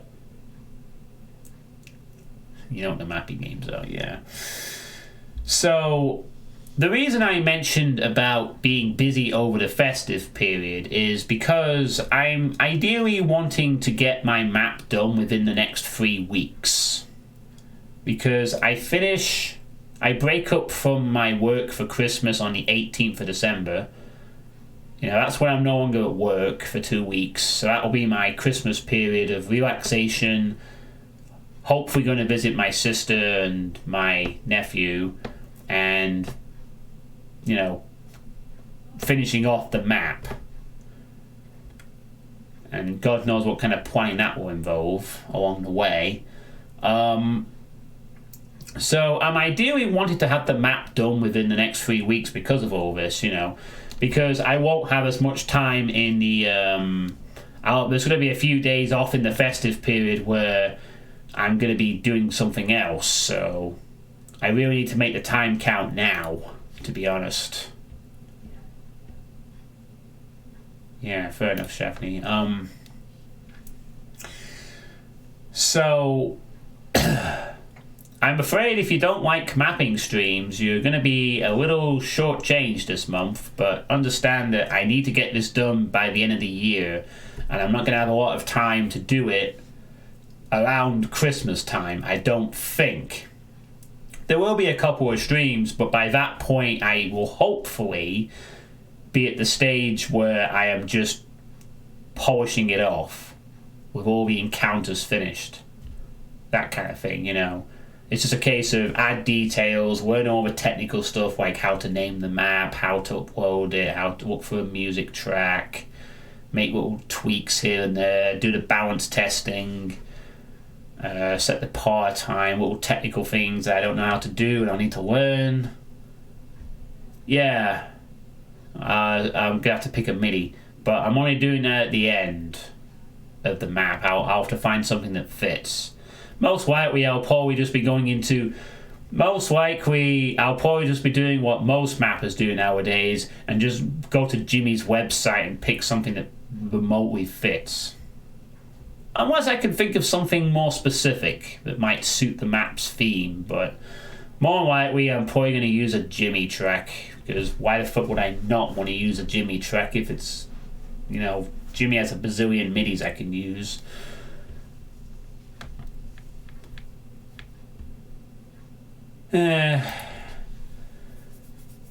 But first map has to have D. It's not going to have D running. I'm trying to avoid making some of the mistakes that I see from my playtest sessions. I know I'm going to be falling into a couple, but that's fine. I'm not. It's a first map release, really, the first non-speed map release, so I'm not expecting it to be massively good, as long as it's just interesting to some people. Algorithm regenerate a map based on the acoustics of D running. That's an interesting one. Ha ha, Depop, ha ha. Wait, John Suitepee, when you finish, we need you to download the latest oblige and have its RNG ready to map and compare it to yours. Could be an idea, Lord Misfit, depending on how long it takes to do that. Oh no. Oh no. No, Kraja, no! No! Resist! Don't make it so! Oh god, he's going to replace your nightmares. The nightmares of using decorate, and now the nightmares of this. Poor Kraja. You had a tough life. So there will still be a playtesting session this month. I'm still going to attempt the Ironmans, but other than that, there's probably not going to be a lot of breaks from the mapping thing, because of how slow I map and because of the limited time I have to kind of knuckle down and just keep mapping night after night after night until it's complete. It's going to be a bit of time pressure. Although, I figure that hopefully by next week I'll have the map done in terms of the fights at least. I mean, I want to get it done as reasonably soon as possible. Probably. That would be nice. If I can finish it off a bit earlier, then I can also spend part of the month not only going over the playtesting and feedback, but I can also fucking play some other games and play some Doom Wads, because I'd like to do that. But the basic gist is it's going to be map-tastic until I finish it. So And anything else I do over the Christmas period will depend on how soon I finish my map. So there won't be a lot of variety this month. It's going to be mainly Doom stuff again, which I'm sure most of you won't mind. And then if the mapping happens to get done a bit earlier, I'll see what I feel like playing. And I do have a shit ton of Doom mods I want to tackle. And of course I could squeeze in another game request if I wanted to, but again, everything depends on the mapping progress. So just gonna weigh that out there. So as some markers, the 18th of December is when I finish work for 2 weeks, and the 23rd of December is when there's the 5-day gap, in which most likely I'm going to probably be going down to the south to visit my sister and see my nephew, so I won't be around for Christmas. I mean, this is all very dependent on things, and if anything changes, I'll let you know, but basically don't expect me to be around for Christmas, partially. But I will be around for the... Actually, come to think of it, unless things change, there is actually a chance that I might actually be able to stream on New Year's Eve, which I haven't done for several years. I suppose that could be a thing. Maybe. We'll have to see. I've only just thought of this now, actually. I mean, in the last few New Year's, I usually go to my friend's house, but if that's not an option, then maybe I'll end up streaming on New Year's Eve to bring in the new year.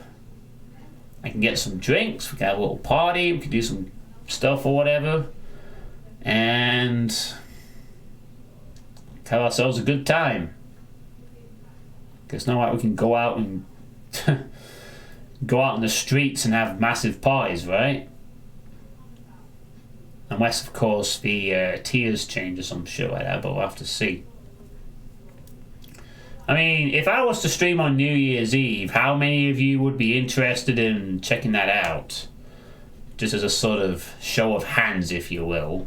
Or a show of anyone who wants to get to a keyboard in the next 30 seconds.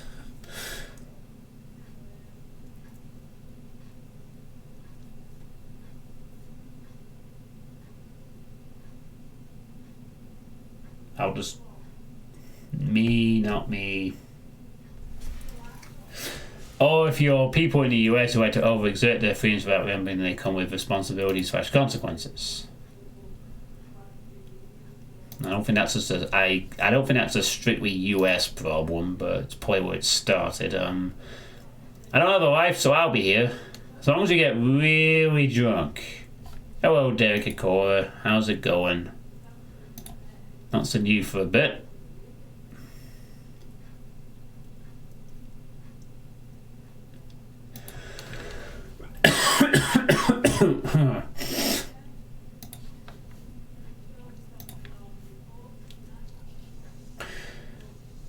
Yeah, so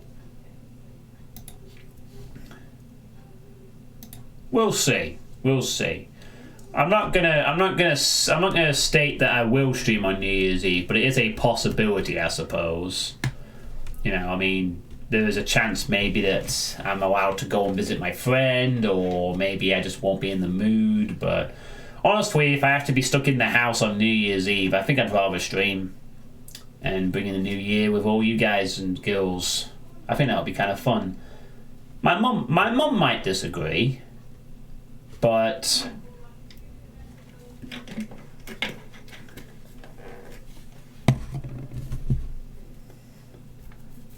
I don't care. Ask your mum to join in. Now, we'll see what happens. I mean, that's all very dependent on what happens over the next few weeks. There's no certainty what happens for the rest of the month. So, but it's an option, I suppose. I mean, perhaps I could play some co-op of, like, Fall Guys or Among Us or something. Oh, wait, look, another segue. I'm getting good at this, I swear to God. So, I have finally purchased Among Us on Sunday. It was on sale, it was cheap, I have a job, I got paid, I can afford this now. I can afford £3.09. So I decided after seeing so many Bridge Burner streams of it, I would purchase it for myself, and I eagerly await playing the first game, hopefully on a Bridge stream at some point in the not too distant future. But that means that I now possess 2 of the big cooperative flavor of the year games in Fall Guys and Among Us. And shout out for Lucky Edie, who kindly gifted me Fall Guys, and I've only played it once because I'd rather play Final Fantasy 14 instead. Sorry, but I am definitely gonna play a bit more Fall Guys with some people at some point, I think. Worms Rumble is a new hype, so that could be a possibility for the new year. Maybe just in general. I might arrange some multiplayer streams in the future. Maybe on occasion. Even if I just play with other people, you know. Which will be the main idea, of course. I might arrange something like that. I'm mainly going to be... If I play Among Us, it's mainly going to be with Bridge Burner's crew. I don't have any plans to do my own sort of streams of it. It's partly because I'm busy, but partly because it'd just be easier just to play with Bridges' crew, to be honest. But yeah, Among Us is a lot better for me for entertainment value than Fall Guys. I mean,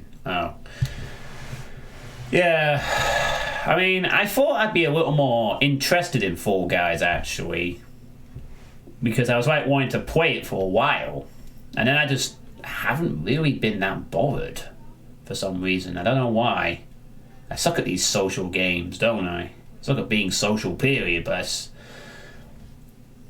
still want to play for a bit of Fall Guys, but, you know, it's getting the time and... Anyway, the point is I have both these games now. So if you have either of these games, then feel free to... hit me up an invite at some point if you want to play. Or just wait for me to play with Bridges lot. A few of them are curious to see how I do in Among Us. I am curious too. Maybe this weekend I'll finally get a chance to play Among Us for the first time in a proper game. Or several. I'd love to join in those sessions. Does anyone here have Fall Guys or Among Us? Yeah, I know, you can only speak in game at certain times. That's kind of the difference between them. I mean, Fall Guys you can just play with whoever.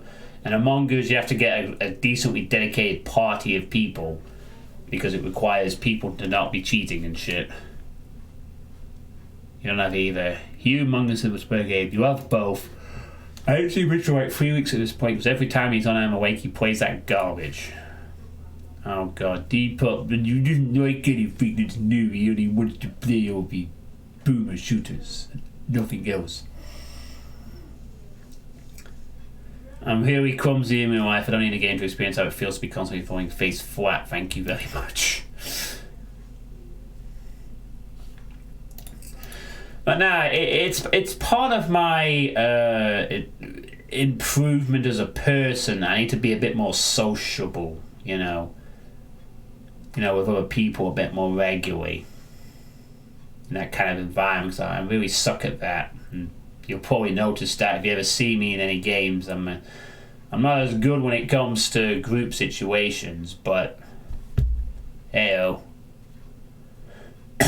That's what I'm going to be. That's what I'm going to be trying to get. Because I also know that some of you want to see me play these types of games on occasion, not like all the time or something, but like on occasion, you want to see me like be involved with that kind of stuff. So, into playing social games, multiplayer games, get bored very easily. Yeah, I mean, I like playing some stuff like that. I will agree. I'm more about live streaming these days. I like to live stream mostly, but I also kind of like the odd little social thing. Yeah, okay, I get the irony there, Shani, but still, people are loving it, and it's cheap, and it's a good game for the current climate. While we're all stuck inside in our space pods. So basically, this is an excuse for me to say, I have 2 popular games right now. Please play with me if you'd like. And that's it. Woo! Enough boxes. So, I guess at this point I need to serve the 1 month reminder or onto the next point. Well, there's no segue for this next point this time. But I know that for most of this year, people have been bugging me about the Doomwad request list being a thing again. Because I know that over this year, people have asked me for requests of all kinds of things. Mods, WADs, all sorts of things. Oh no. Oh no! Dave get one with Sergeant Shoes. It was just crazy Doom Habs. I'll quickly play over the table. Oh yes!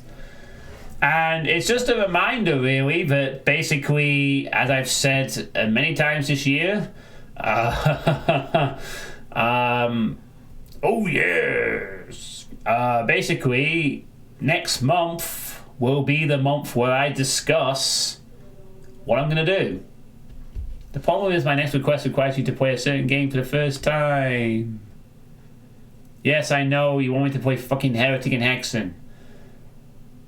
I'll get to that eventually, I swear. But, so, Heretic specifically, both would be nice too. I think I would have to play both around the same time, to be honest. It would be part of a collective sort of effort. I mean, who knows? Maybe if I finish my mapping early this month, maybe I'll play Heretic at least. Daikatana. Heretic is nothing but a bad demo. So is Hexa. Oh god, I don't know if I want to play Daikatana. But we'll see.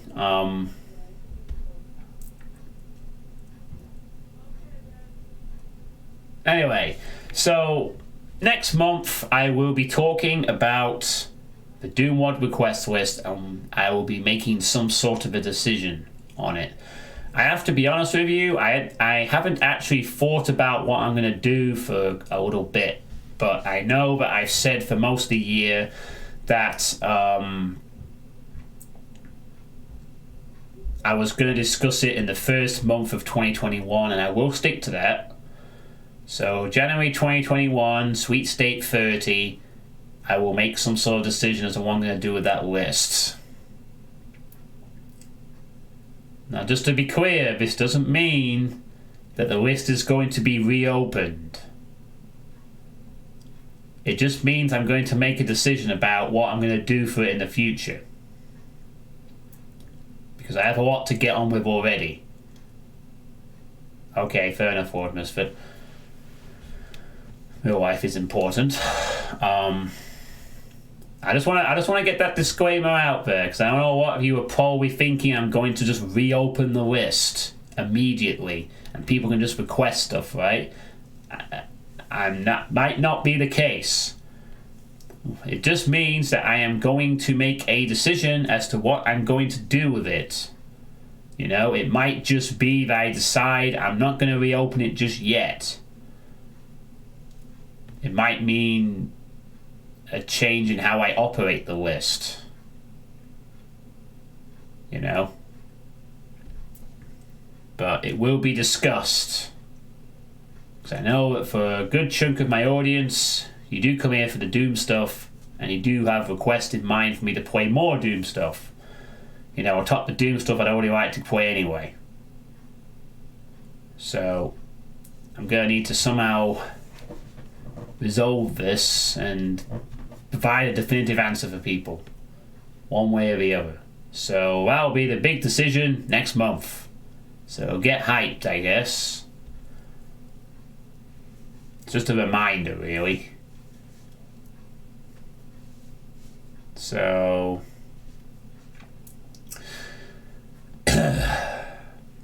oh wait, hang on. No, I'll do that next. I just realised I was about to say I should probably look back on the year, but I could do that next month as well when the year's actually finished. You know, I'll probably go over also during Sweet 30 as to what were the best parts of the year, aside from it ending, obviously. A decision for the Doomwad request list, Drauken. Ever since it's been closed, people have been asking me for a past year as to what I'm going to do regarding to reopening the list, as to whether people can request stuff again on Doomwad wise. And I just said I'll make a decision at the start of next year, in the first sweet state of 2021. So that is a decision I'll be making. And to be honest with you, I haven't even thought about it for a while, but I definitely will be putting some thought into it once the Doom mapping is over with. Because I know that now I haven't finished a game request yet, and that will be part of the decision-making process. It will, or I should say, it will be taken into account for it. So, and that gives me a nice opportunity to segue into looking forward to next year. To 2021. 2021. A year where things will get better. A year of hope for everybody. I hope. Can but hope. And I've got a lot to look forward to, really. Will I, though? The year of playing all of Drauken's game gifts and requests. Yes, if certain circumstances permit. That is going to be part of what I'm looking forward to doing next year. I'm hoping to have all but annihilated my other game list entirely. In fact, it'll be nice to say at the end of 2021 that I finally cleared that other game list. And there's nothing left to play. Because I definitely do have my plan clear for that list in the future. That I definitely would be able to say, but I won't say it until the current one is finished. But I already have the plan in place for that. Just not the Doomwad stuff. But basically, I'm hoping that next year I will have completed everything else on the list, to be honest with you. I mean, looking at the sort of rough hours of all the games, it's actually a feasible target if I really commit to it.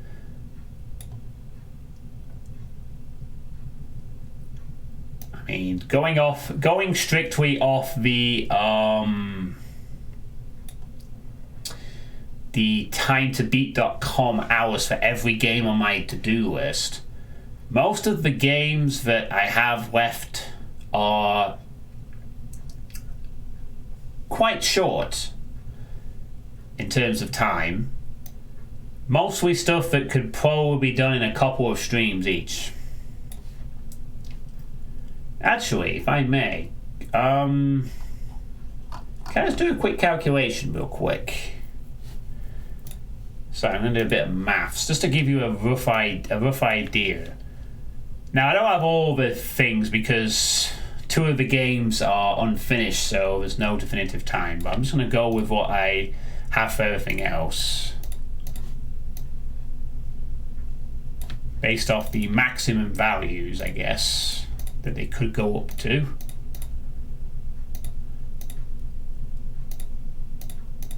Just want to run a quick little calculation there.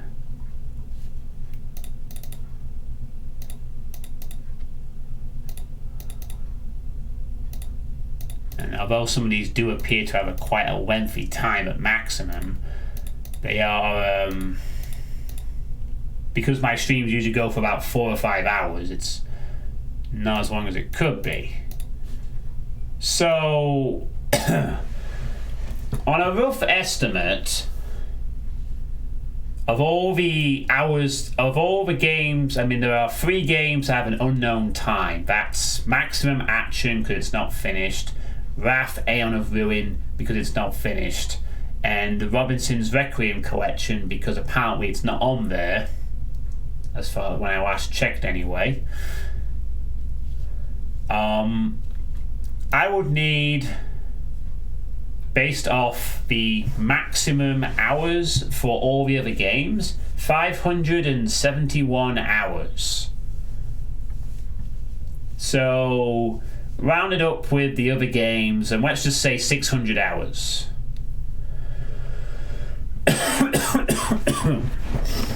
As a maximum estimate for the rest of the games on my list. We'll say 600 hours is a rough estimate, say.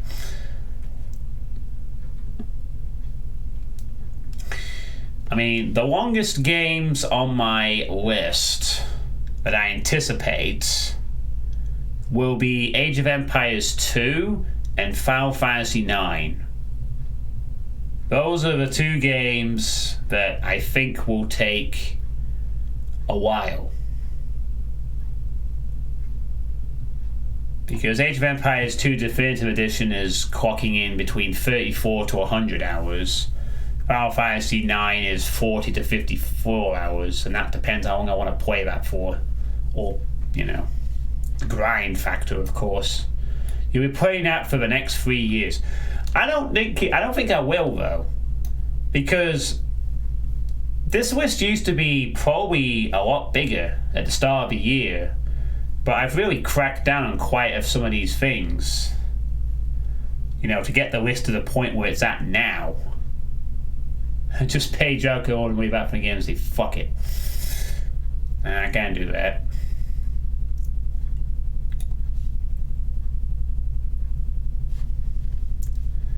I seriously think that if I continue to focus on, you know, I talked about this a few months ago in the Sweets Day. I'm having a better balance now where while I still focus on playing the other games, I do play some Doom stuff as well, but it's slightly more leaning towards the other games. I figure if I sort of keep going with that into 2021, I could probably have most of the list finished by the end of the year. Maybe not every single game perhaps, but a good chunk of it at least. But hopefully I'm at the point where there's like maybe 3 or 4 games left and I can almost taste the end of the list, because I really do want to get through this fucking list. I really do want to get through this list. I have let this list grow into a ridiculous size. That isn't going to happen again, ever. So I feel kind of sorry for the people who have gifted these games and have waited, you know, a long time. Like with Painx Killer with the Marathon trilogy that was requested very early on. Or, keep in mind, Sweet does have games I have gifted in the past and put on the West Coast because they have to cut off point. That will be part of the... And I've told you to stop gifting me stuff. I mean, there is at the moment 1 game on there, but that will come into the equation for afterwards. You played Age of Empires 2 for about an hour and got bored and installed it. The cutoff point was 2015. Well,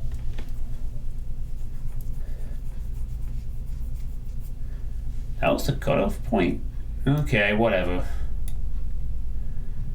Well, that will be discussed afterwards. The point is, I'm not adding anything else to the list now. You know. What was I going with this? But yeah, I anticipate that I could probably finish most of these games by the end of the year. And then I can get, I mean, I was talking about how people were waiting ages, Pain It's Cool, the Marathon Trilogy, I think Fuzzball, and then Dave with the Thief stuff, Draucon with Unreal, etc.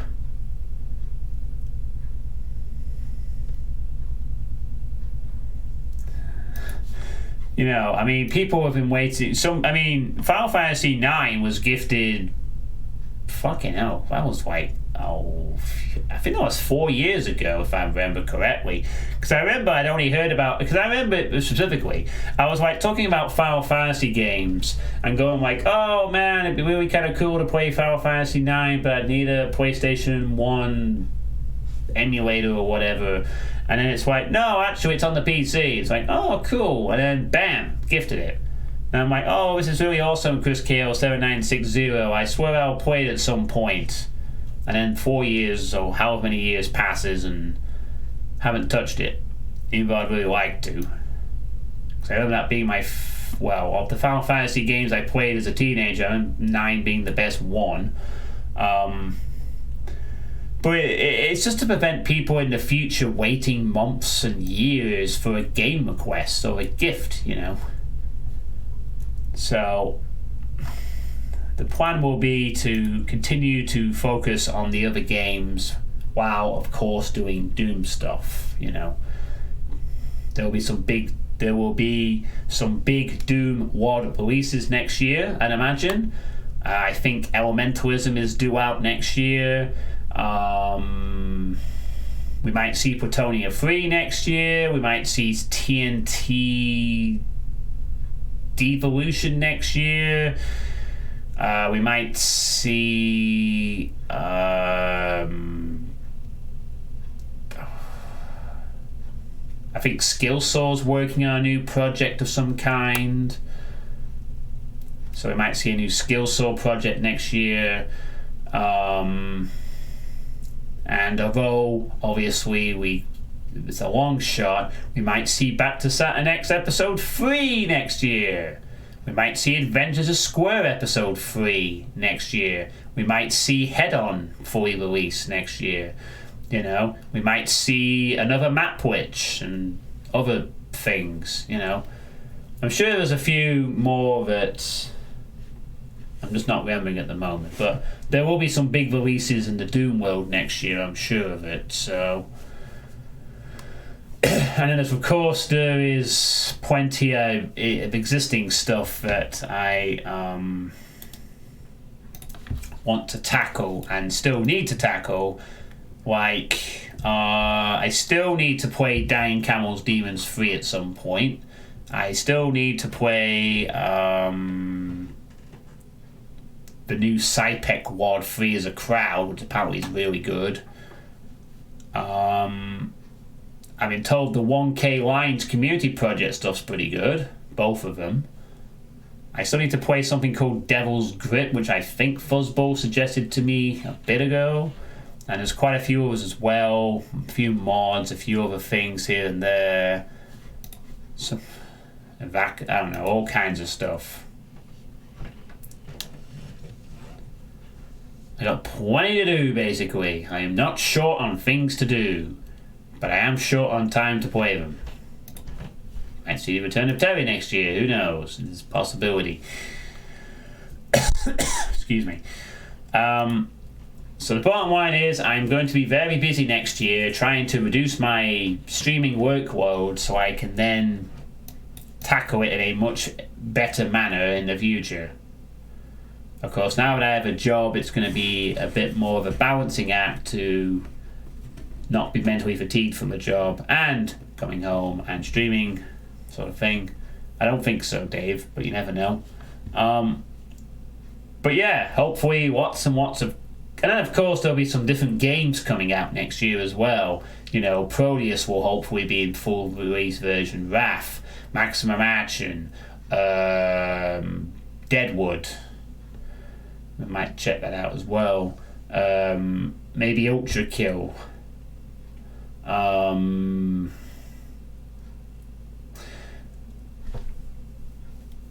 I'm sure I will, but I'm waiting till it's fully finished. I'm also really tempted, although it would be a really questionable diversion. I'm also very tempted to finally get around to playing a CD Projekt Red game. It's just a case of which one do I pick? Witcher 3 or Cyberpunk? Because I've seen a few Witcher 3 streams, and it really does look like a really fun sort of RPG type game. And they have a good reputation, and Cyberpunk as an aesthetic looks really cool. Yeah, I mean, I probably wouldn't have the time to play the first one and get up to the story speed. To be honest, I mean, it's just a rough idea. I might want to try out Cyberpunk because the aesthetic of that looks fantastic, and if it's anywhere as good as advertised, it could be a really cool game for us. But I don't know. I'll have to wait and see. And again, the priority will be to play my current list of games. Just sort of spitballing an idea I would like at some point to give a CD Projekt Red game a try, given their reputation for releasing some good shit, basically. Yeah, fair enough. We'll see how progress goes for stuff next year. First, I'll keep an eye on it, you know. I'll keep an eye on how Cyberpunk does. Well, apparently it's coming out on the 10th, so unless another delay's planned, I'm aware it's been delayed a few times. But I guess I gotta release it eventually. Most people hear about Witcher 1 from what I heard, yeah. I think most people just say Witcher 3 is the best, and it's apparently a kind of game where you can just go into it without having the previous experience of the other two games because it's that good. It'll be a hell of a time investment, though, is the thing. So I'd have to be really careful about considering it. It could be something I would just put off for another year, but I'll see. As I said, the main priority is that other game list. I really will be tackling that, and I will not relent for a while. You know, it's about getting the balance right of the Doom Wads and the other games. Eventually. Hey, DreamX, not so new for a bit either. How's it going?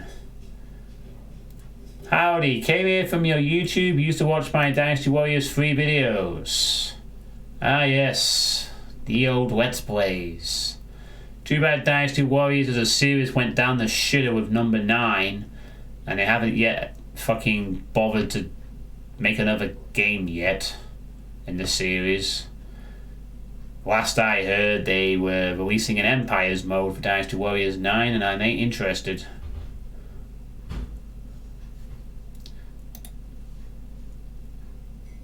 Rinse and repeat.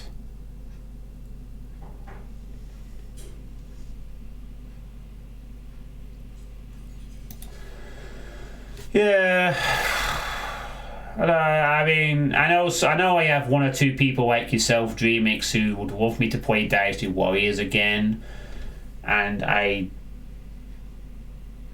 haven't played a Dynasty Warriors game since. What am I saying? I haven't played a Dynasty Warriors type game since Dragon Quest Heroes, which I liked. So actually, I'll be playing another one next year, hopefully, when Dragon Quest Heroes 2 is played.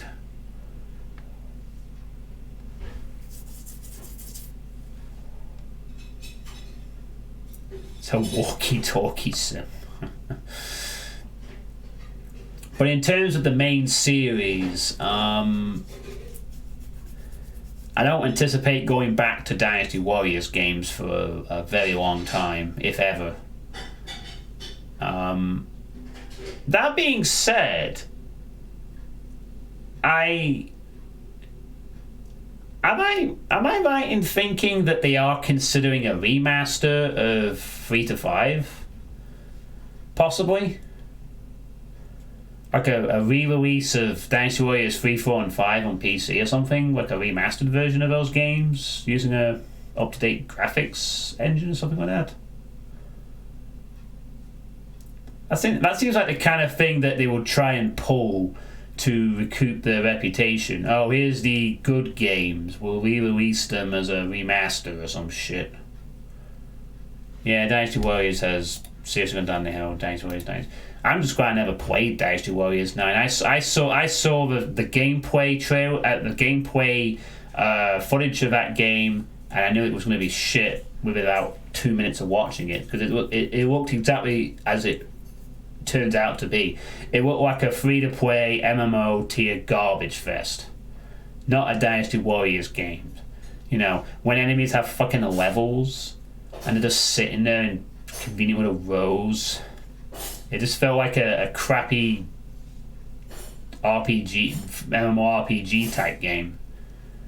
Which is a shame, really, because, to be completely honest, an open world Dynasty Warriors game, if done correctly, would be fucking amazing. It really, really would. Imagine the entire Three Kingdoms era on one giant map. And you could go and visit things, and you had to travel to places, and you had little fights on the way. So you could really get the sense of the scale of fights like Huao Gate or the Nanman campaign, and you could see all the different civilizations, and as the historical time passes, you see the rise and fall of different empires and stuff like that. You know, I love the sort of story and the lore of the Three Kingdoms era of China. It's really cool stuff, in my opinion.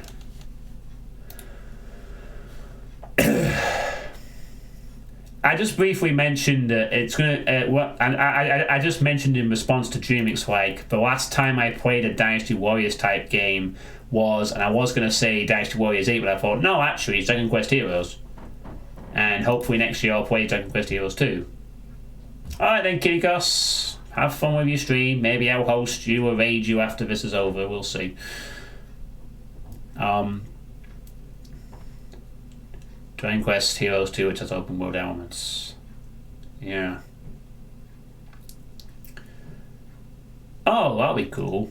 I'll be curious to see that, because I actually like Dragon Quest Heroes for the most part. I felt it was a very nicely done game. Even though you've said that the second game is a bit shittier compared to the first, but... Oh, raids are disabled. I didn't know you could do that, but okay, fair enough. Oh, harder, sorry, yeah. It's going to be up for a second. It'd be funny if that was to happen. I don't think it will, though. I don't think Techno Koei... If an open world Dynasty Warriors game does happen, Techno Koei aren't going to be the ones making it. Because for the most part, they are just...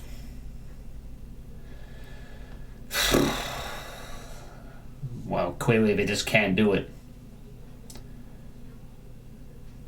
I would be curious to see if they do remaster 3, 4, and 5 and put it on the PC as a package and sell it. Like, legitimately, honestly, if they did that and they remastered 3, 4, and 5, gave it the HD treatment, released it on the PC on a new engine, I might check that out. Maybe. If it was good. Because that would be kind of cool, because I used to love Dynasty Warriors 3 and 4, and I never really played 5 that much. Hey, Mr. Mina, it's going okay. I'm just talking about Dynasty Warriors for a moment. Looking forward to the future of 2021. My biggest problem is more uncertain characters kind of seems most of it used all the time. Yeah. I would have to... Sorry, yawning now. I would have to see if they did it right, of course. I'm not just going to buy it straight away, because after Dynasty Warriors 9, and also because remasters sometimes turn out to be shit. But done correctly, I think that would be a really good thing for them to do. They could, like, release it for like 30 quid, and you could play it, and it would be quite nice. So you're on the first part of the newly released master level for the Super Gore Nest in Eternal, and holy fucking shit, scarring you. Alright. That sounds fun.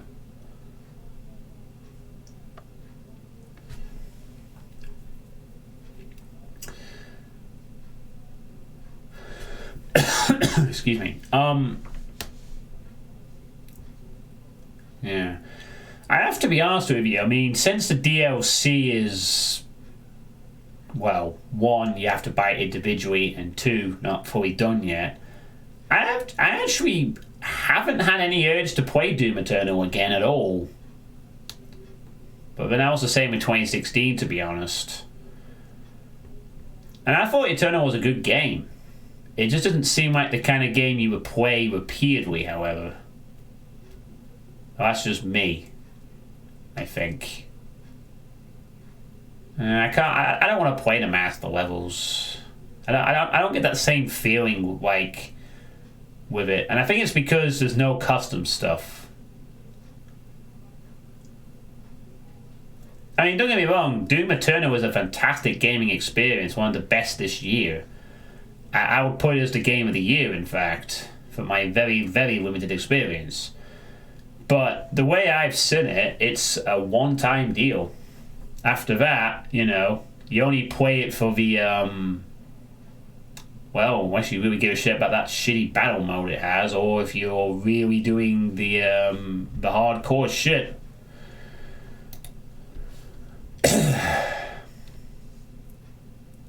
I mean, I would like to check out the DLC, maybe at some point, but I don't really care. I don't really have that appeal to want to go back to it. One second, one.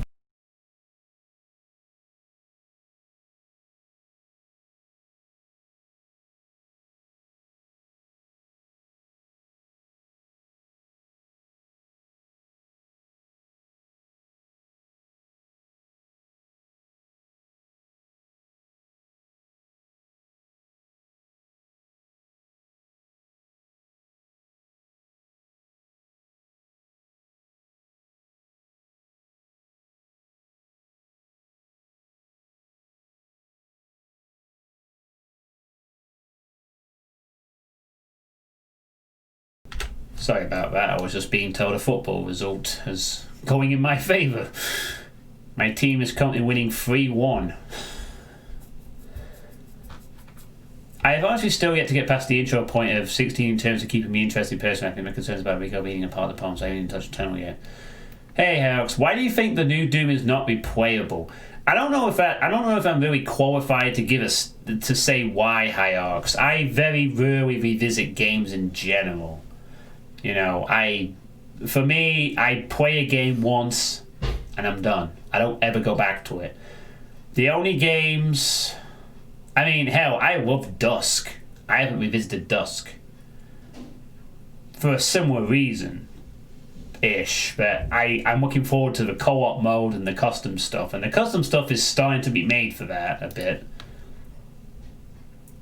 No, that's just because I'd had enough with Dragon Quest Heroes 1 at that point.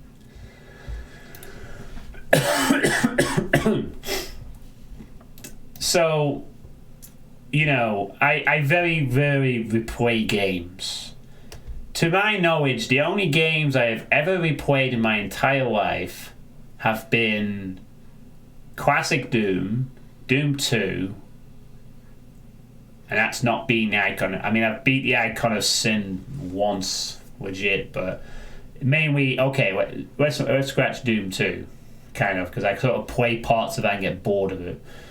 Because Doom 1 is better in terms of the overall game, even though Doom 2 has the increased enemies, but Doom 2 is all over the fucking place, and Doom 1 has a better structure, and I think I've beaten Doom 1 about 10 times. Is Doom 1, Doom 2, Afraid of Monsters Director's Cut, which I've beaten 3 times. Wait, 3 times? Was it 3 times? Twice. And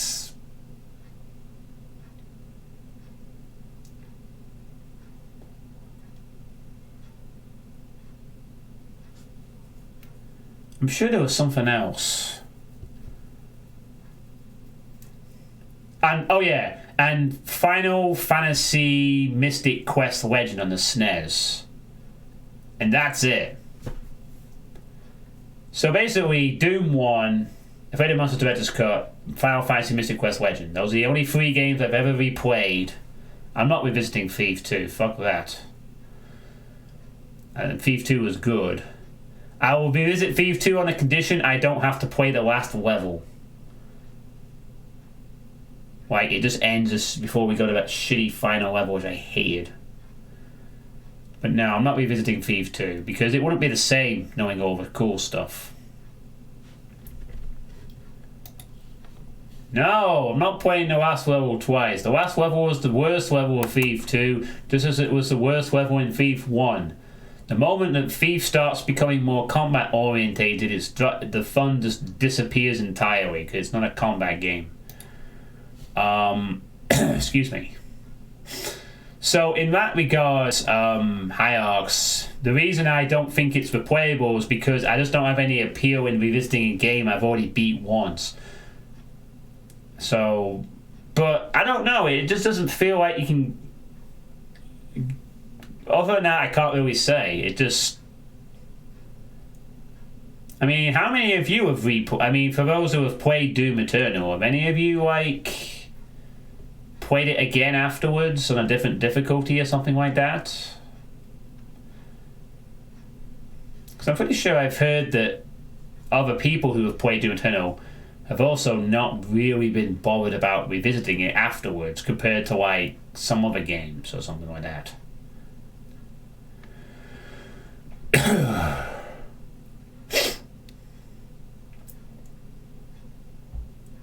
Oh, Twitch is bugging out? Ugh, it's not on my end. My OBS is fine. My internet's fine. I guess it's just Twitch. Sorry if you're having problems, everyone.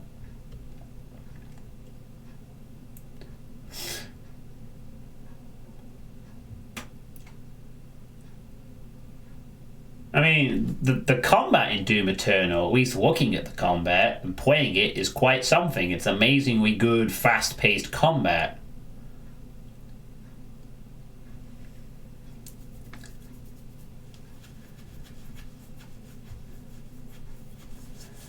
But for me, I think the thing that will always bug me about 2016 and indeed Doom Eternal at the moment is simply the fact that there's no access to the source code, which means there is no access to custom content, which means there will not be a community for that game in the long term. I know 2016 had snap maps, and they did have some stuff, but it's not the same as having the full source code like Doom 1 has, Doom 2 has, and Doom 3 has. And Doom 64 also has. It's not the same.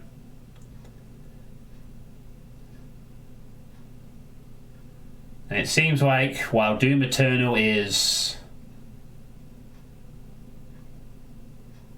You're absolutely good. You have to have a different set of skills. But, you know, you'd have to be good at using a modern engine, but you absolutely could. People would learn it. You know? I mean, the custom stuff that's come out has been the Horde mode by ProDare, which has just increased the monster count and add a few extra things or whatever. But that, for me, is the biggest... According to what Misfit API servers are slowing down Twitch, and now I can't use chat.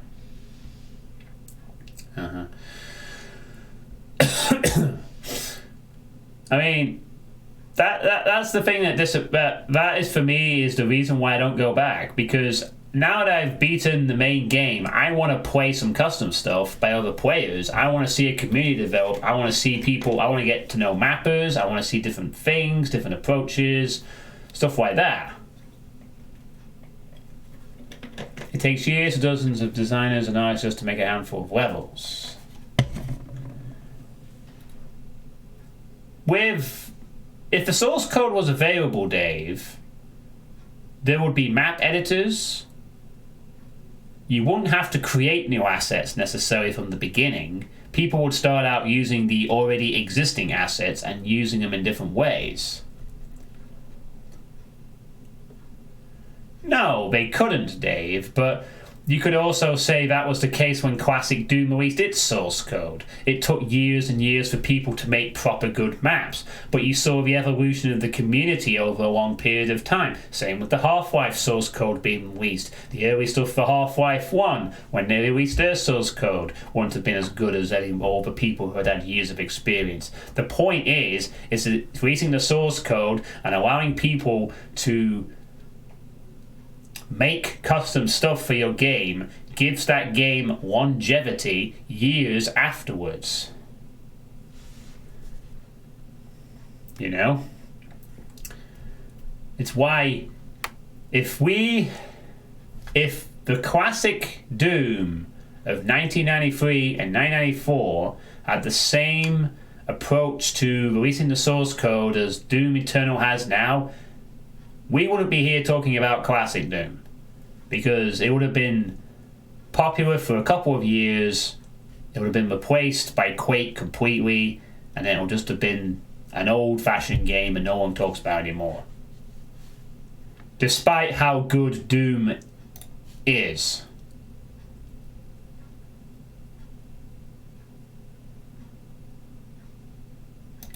Yeah, but at the time, Dave, people making stuff in classic Doom was very complicated additionally. At least making it competently. And again, it's the editing tools. Yeah, exactly, Lord Misfit. That's the reason they don't do it, is because they want to sell you the DLC. And in addition to that, they don't want games to last forever, because they don't want to keep the servers up. It's bad for profits long term. You know, their idea of the mainstream video gaming cycle is release a game, get people to buy as many things as possible, add-on sales, DLC, microtransactions, subscriptions, whatever bullshit you can come up with, season passes. Have the game be around for a couple of years, then move on to the next game in the series or some different game. Kill the service for the existing game. Nobody cares. You know, rinse and repeat. Disposable games that don't have any longevity. No communities. You just buy a product, play it for 2 years, and then get excited for the next product. And that's a problem that the likes of Accursed Farms has pointed out, you know. Games right now with online only access, for example, are essentially on a time limit, you know, because one day the servers will go down and then the game's inaccessible. Unless you have a dedicated community, games will be lost eventually without that dedicated community to preserve games. It's about game preservation. Hey, Dove, how's it going? You know. Now, granted, of course, the Doom Eternal editor would be complicated, but here's the thing, Dave. People would make editors. People would learn from scratch. People would have a go. They always have had a go, you know?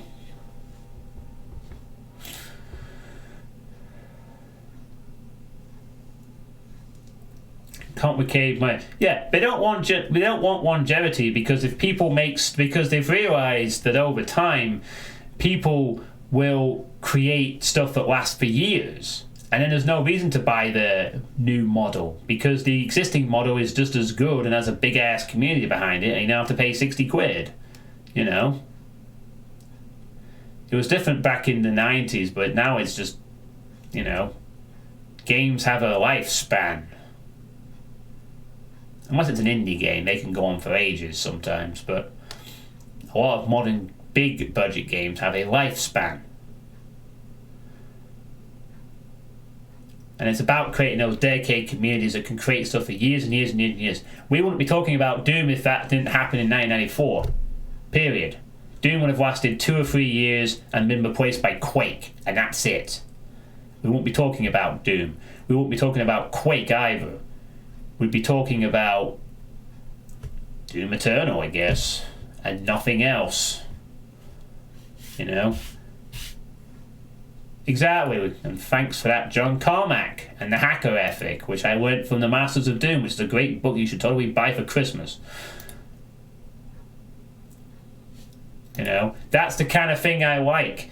You know, that's why I still love playing classic Doom, because there's years and years of so many personalities, so many different people creating stuff for a really good game, and adding all these cool changes to a very solid gameplay loop. And Doom Eternal has a solid gameplay loop. Imagine all the different things that a group of people, many different people could do with the Doom Eternal gameplay loop. That very satisfying, fast-paced gameplay loop over a period of a decade. If they had access to the source code right now. And they would, sure, there'd be a lot of early shit. Things would get better. We'd have some crap. Then things would start improving. Names would stand out, etc., etc., etc. But no, we can't have that, because we need to make sure that nobody fucking makes a game that lasts.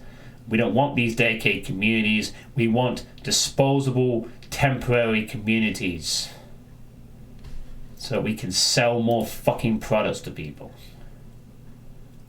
Fuck longevity. Fuck game preservation. We want all the games on streaming services so that we can pull the plug whenever the fuck we want to.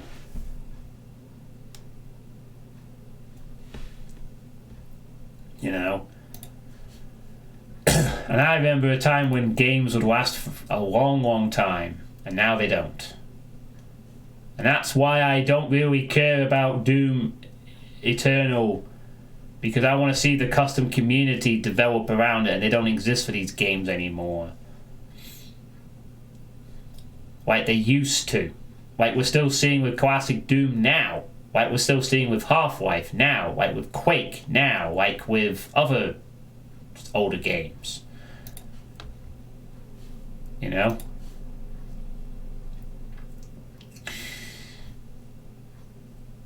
So that's probably why I don't really, and you know, that's probably why I don't really care for going back to these. I want to see custom stuff from both the previous two games, and it's not happening.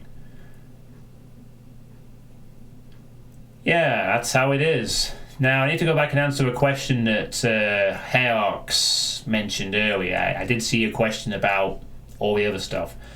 I prefer Doom 1 to Doom 2. Doom 2 has the super shotgun and better monster variety. However, taking the games on individual merits, Doom 1, in my opinion, is a better package of gameplay in its own right. The episodes are nicely divided, they have different things going for them, the level design is generally better. Doom 2 is all over the place like a drunken uncle. A competent drunken uncle, but a drunken uncle nonetheless. And the Icon of Sin is a fucking bullshit boss, has always been a bullshit boss, and it is my sincere hope that one day the entire Doom community decides to stop using the Icon of Sin altogether and replaces it with the notion of either hard maps or custom bosses. That'd be nice. As for Doom TNT is average, has a few decent maps, but the rest is very forgettable. Plutonia is pretty good. It's a bit weird difficulty-wise. Starts off hard, has a few easy levels, gets easier as it goes on, but it's very memorable. And I haven't played the master levels. That's something I'll have to do at some point. I've never actually played the master level. It's one of the very few things left I haven't actually played from the official stuff. I haven't played the master levels. I haven't played PlayStation Doom. I don't know if that really counts for much. But I haven't played the master levels. I guess that's really the only thing. Hey, Mega Lego Smuggler.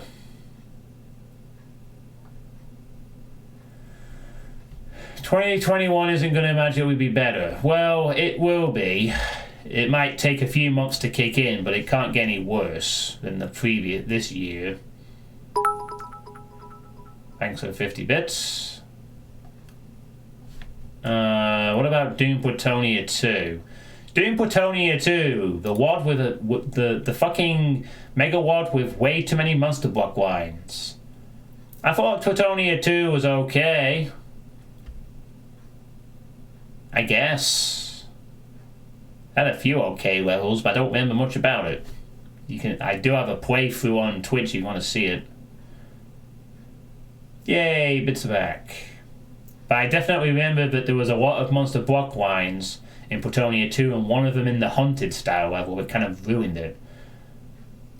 If I'm recalling correctly, anyway.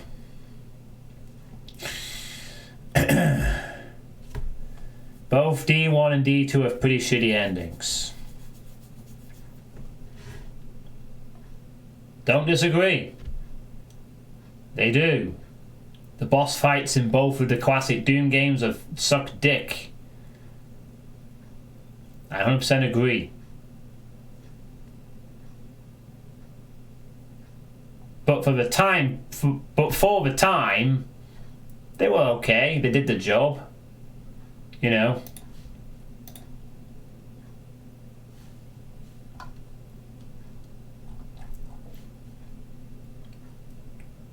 But I asked before, Suitepee, what about Eternal's Icon of Sin as a boss fight? Sure. Absolutely. Go contact Obsidian and make it. Contact Obsidian, he'll probably make it for you.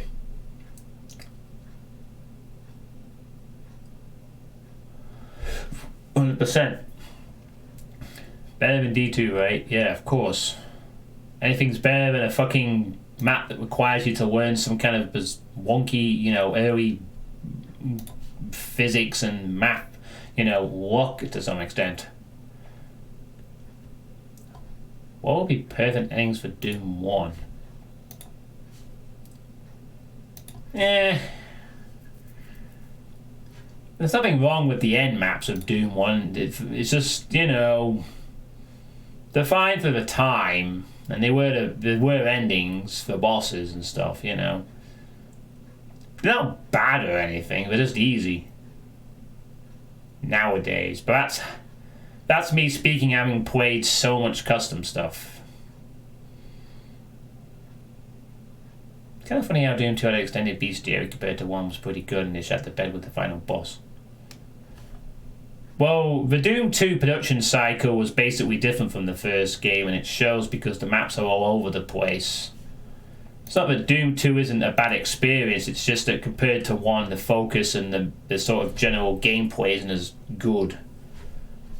Despite having more weapons and monster options. Well, despite having one more weapon and more monster options. But that's because during Doom 2 they just wanted to get it out because they had to wage a contract with GT Interactive. Because they really wanted to focus on the thing after Doom. And it kind of shows because, Sonny Pearson made most of it. In a different dimension, Doom 2 doesn't exist. Because after Doom 1, they made it. And John Romero becomes a rock star. Well, actually, he still is a rock star, in a sense. Yes, okay, they had involvement with blood, too. But anyway. Honestly, I prefer map 3 just be a shitload of monsters as some kind of custom boss or an iOS boss. Hey the Nems. Custom bosses aren't necessarily bad if they're going to make one. I'd rather use DX to replace them now so you're keen. Yeah, I mean, custom bosses can suck too. You can fuck that up, but I absolutely agree that, I will never understand why it's 2020 and still people think it's acceptable to finish your map with an Icon of Sin.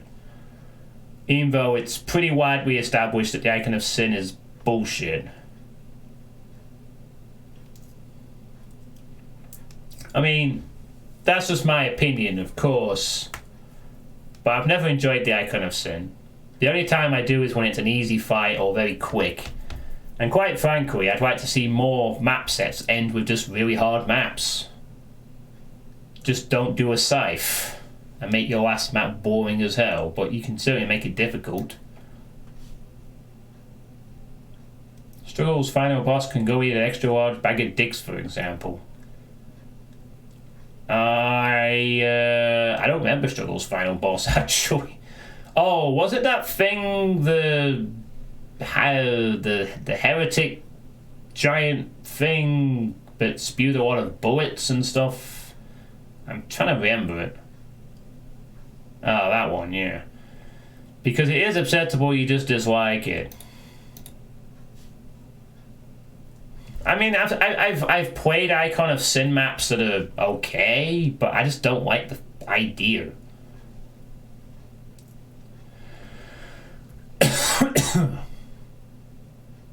But we can agree to disagree. I just think the Icon of Sin is just an easy, you know... We could at least see more hard map endings instead of just go for the icon. I think that'd be creative, actually.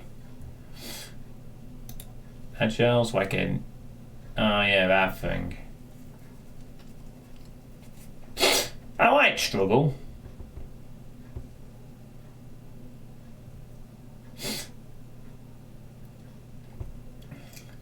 That's probably just it, Lord Misfit. A sense of my tradition. I must use an Icon of Sin. I must force the player to have a very precise rocket shot into an exposed brain. While random enemies spawn in, and basically you're just rolling about 20 dice, hoping not to get vials or pain elementals or anything that will kill you on the path to glory.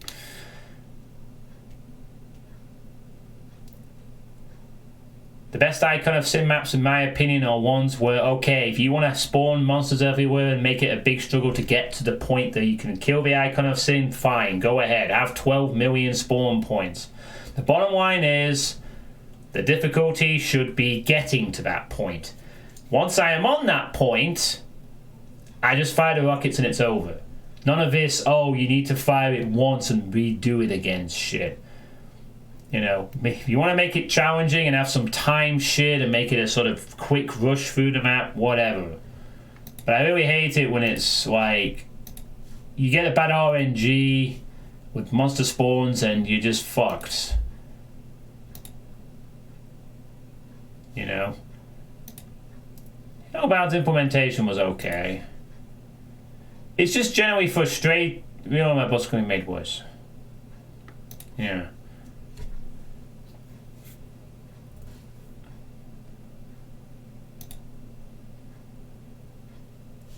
Or better one. It's just that's my idea of a good Icon of Sin map. Basically, just you want the struggle should be to get to the point you need to get to the kill spot. Once you are on that kill spot, that's it. Just let me shoot the rockets and win, please.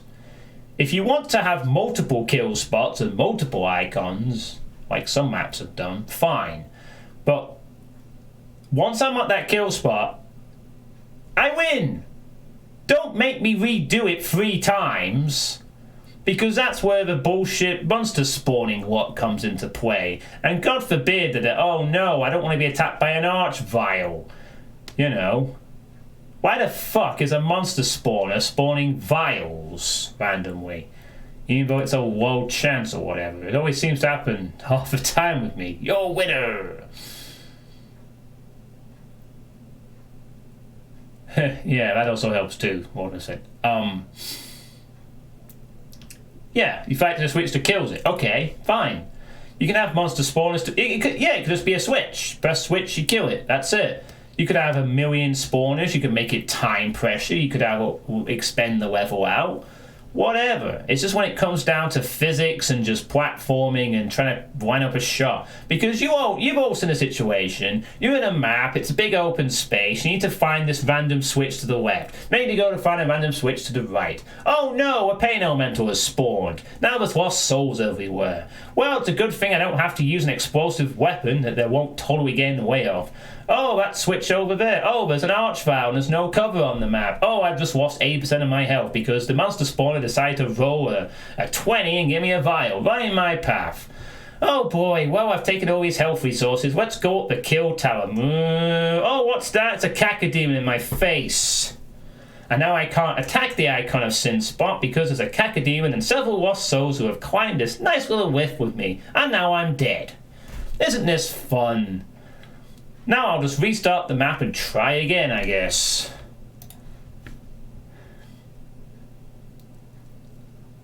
And somehow this has survived being in Doom stuff for 26 years.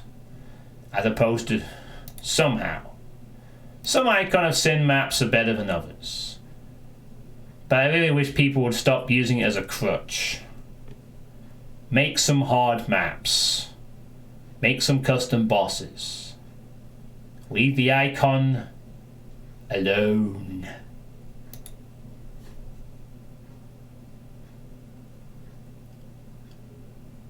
Yeah, fair enough, but Aetherius is ridiculous, so it can do whatever it wants. That's just my opinion. I know some people love the Icon of Sin. Great, you love the Icon of Sin. But I think it's bullshit. I've never enjoyed it.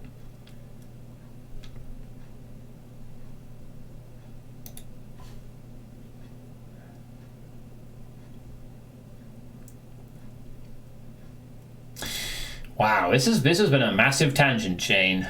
And anyway, I was talking about 2021 and what I was looking forward to. This is what happens in the sweet state. 1 minute you're talking about annihilating the other game list, the next minute you're talking about Doom passionately for 30 minutes.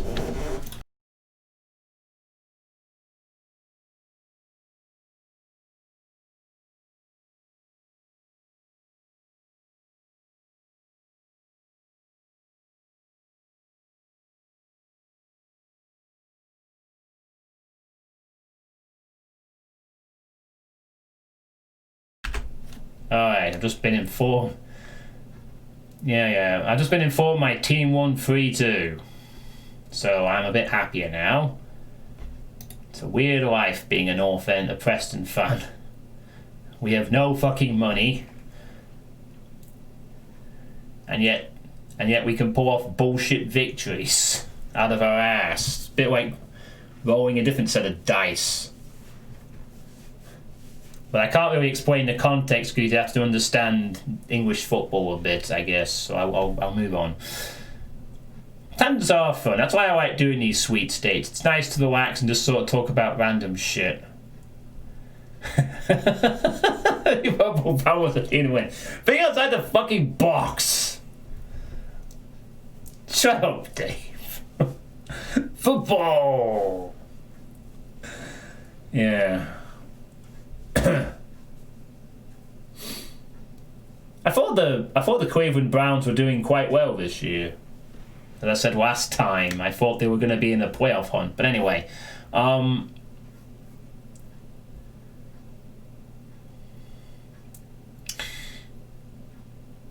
yeah, I know you don't because you don't really care.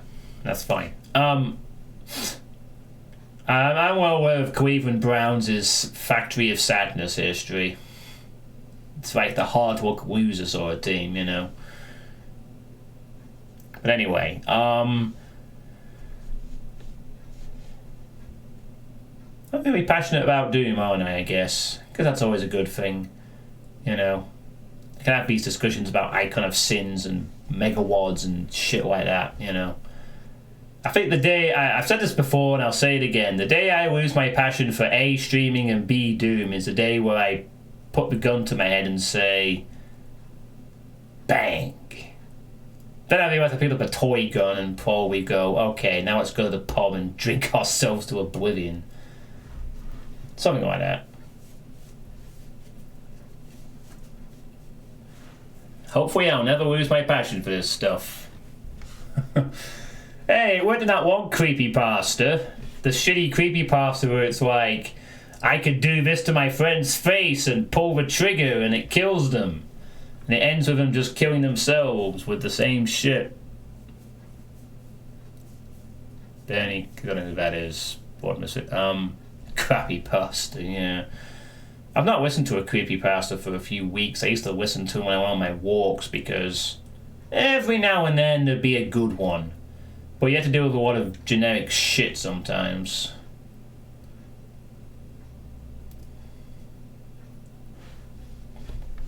You've never bothered with creepypastas intentionally.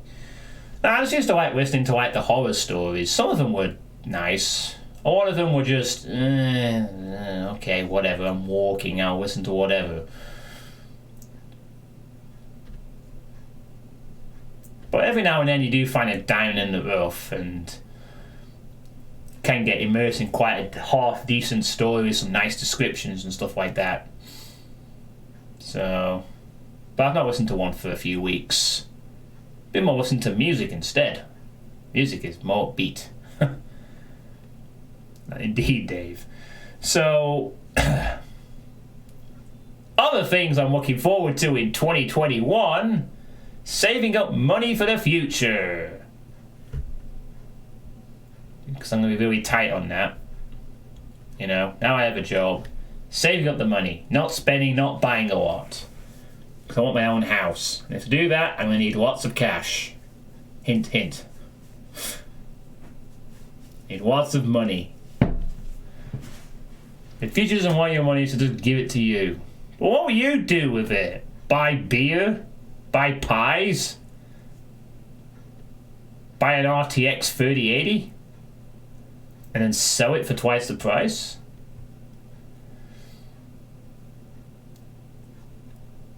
How big is your Scotch egg? How big will it get you?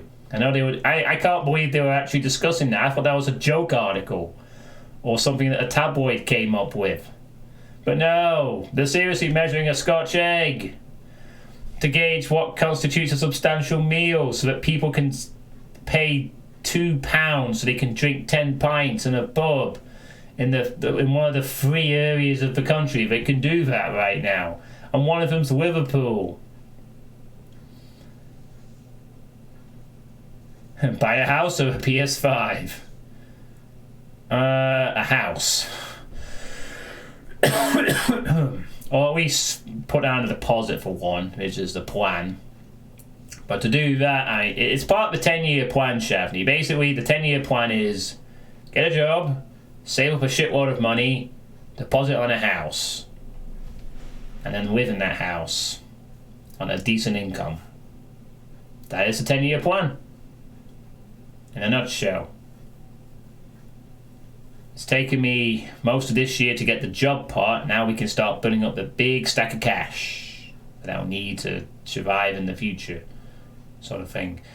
I have to be honest with you. If the PS5 had a backward capacity for every PlayStation game, I might have got one actually, just so I could use it to play PS2 games, but it doesn't have it.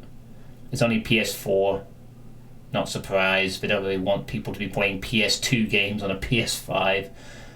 But legitimately, honestly, if the PS5 allowed you to play PS2 discs, I'd have bought it. Just for that reason alone. Because I have a lot of PS2 discs that I would love to play someday when the chance presents itself. Yeah, mine is similar, not going so well. So I can hang stuff on it. Okay, thanks, Dave. And then what I put here is the last point.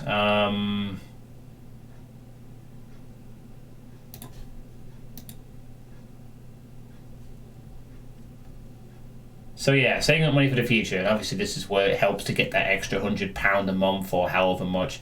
I mean, who knows? Maybe in a few years' time I'll earn £200 a month off Twitch. I'll make even more money.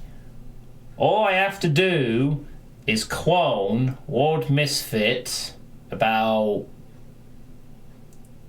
10 times. Should do it. And I'd be rich. I would be rich. You see?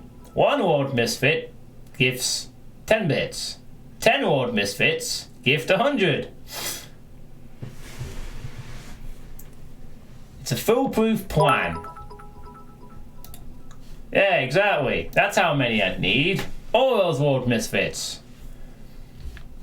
Or maybe I could clone some Shavneys, or some Elder Dragons, or a few Fuzzballs as well. We need to have the money to do so, sweet. Oh shit, I didn't think of it actually. If I clone Lord Misfits, there'd be less money to go around. Fuck. You ruined my plan. Damn it, I'll just have to find 9 different people then. You do not want more shinies, trust me. I'm just treating you all as my pay piggies now. You know? Give me money. I've been here for nearly 3 hours. I'm not doing this for free. I mean, I am doing this for free, but I can't say that, so... Now I am broke. Yay! I made another $1. Thank you. Thank you, Shavni, you're too kind. Now I'm broke. I'm sorry to hear that, Shavni. I hope you get a job soon. Or some cash. Can you explain that to the unemployment office? Hi, I'm broke. What happened? I gave my last $1 to a streamer. You what? You gave your last $1 to a streamer? Who is this person? What is... Oh no. Misfit, it is not... No! It is not time yet. We're not done. Although we are close. And thanks for 25, Lord Misfit. Much appreciated. Oh yeah, this is the last point. The end of COVID is what I'm looking forward to next year. So it's going to be all over next year. Well, at least the part where we're all stuck inside is probably going to be over. The actual virus isn't, but at least we'll have some vaccines and people will be out and doing shit again. If you're a hot female only chatting streamer, that would not be some unbelievable story. You know that, right? Oh, you mean like if I had a bunch of people simping to me? You know? Damn, I need to get some... Where's the market for all these simping girls to simp to my non-attractiveness and my random ability to get upset at classic Doom and my ability to occasionally get pissed off and hit keyboards. Okay, I can see why it's a very niche market. But yeah, I think COVID will be sorted next year. Yep, this happens. You're an idiot, but I believe you. You gave your wallet to a streamer. That's how it is. That's how it is. I was born the wrong goddamn gender. If I was a female, I could earn double the amount of bits. Maybe.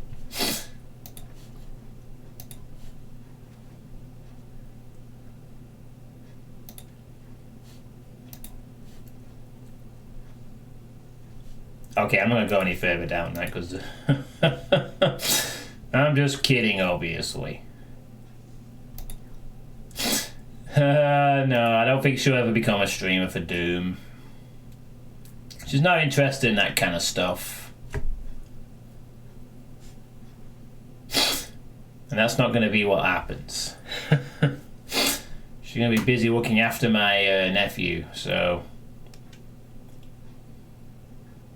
Well, miraculously, she's going to be looking after my nephew and getting married, hopefully, when COVID ends. Or at least, well, as I said, I think we'll be out of lockdown by the end of next year. We'll probably still have COVID outbreaks and shit, but with vaccines available, it means that people will just have to... Maybe there'll be some regional stuff, and... people will have vaccines, so we can just get it sorted, I guess, or whatever. Yeah. I mean, we have considered moving to the south, to move nearer to my sister, and also just to get away from the north. There will be a few benefits to that, but I'd need a job in the south, to be honest.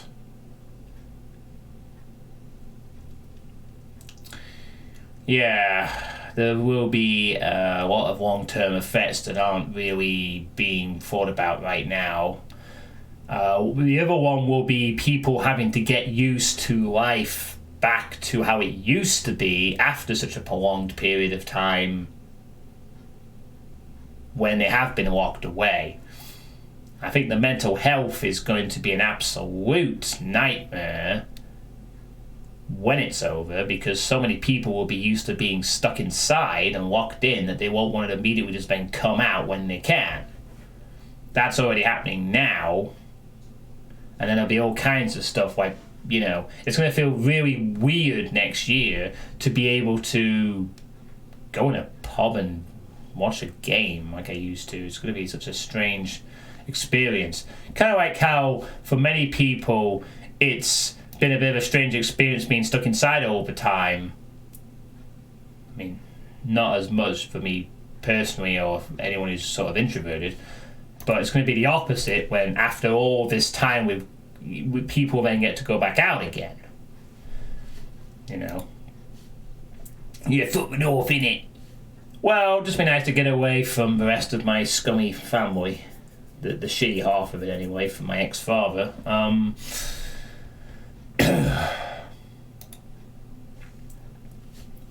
But I honestly do think we'll be out of lockdown by the end of next year. We will start to be back to normal, if not already back at it. And hopefully there'll be less disasters happening every week.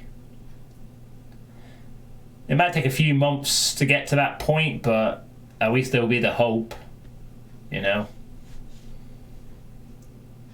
I think the first month of next year is going to be difficult, because I would imagine over the Christmas period people will go out and celebrate, and then there'll be a rising of rates again, a third wave, and then after that hopefully vaccines will be available around spring or something, and then we can start easing people back to normal, a relative sense of the old normalcy, and then yay, great. So that's what I'm looking forward to next year. Completely narrowing my list, saving up some cash, losing weight, not seeing COVID anymore, and being a happier person, I think. Which I think I'm already on the path to being.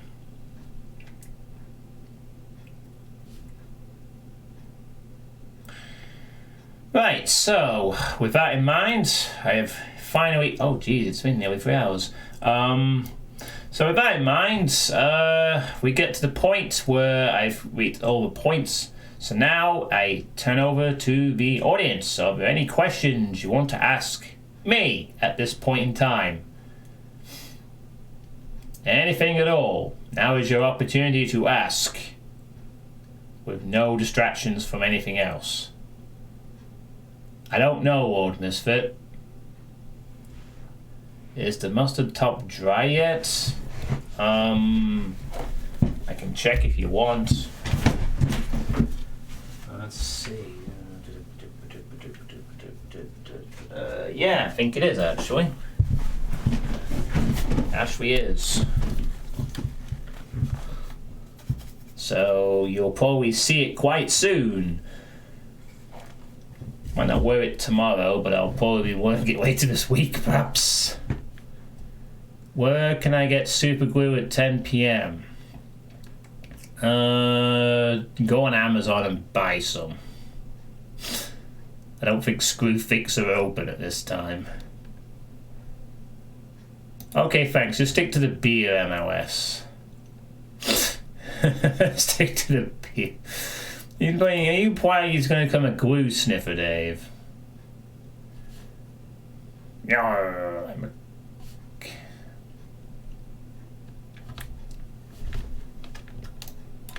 Can't delete that one.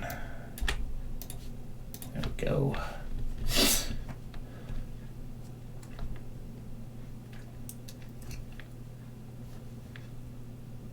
So, are there any other questions from anyone who's still around?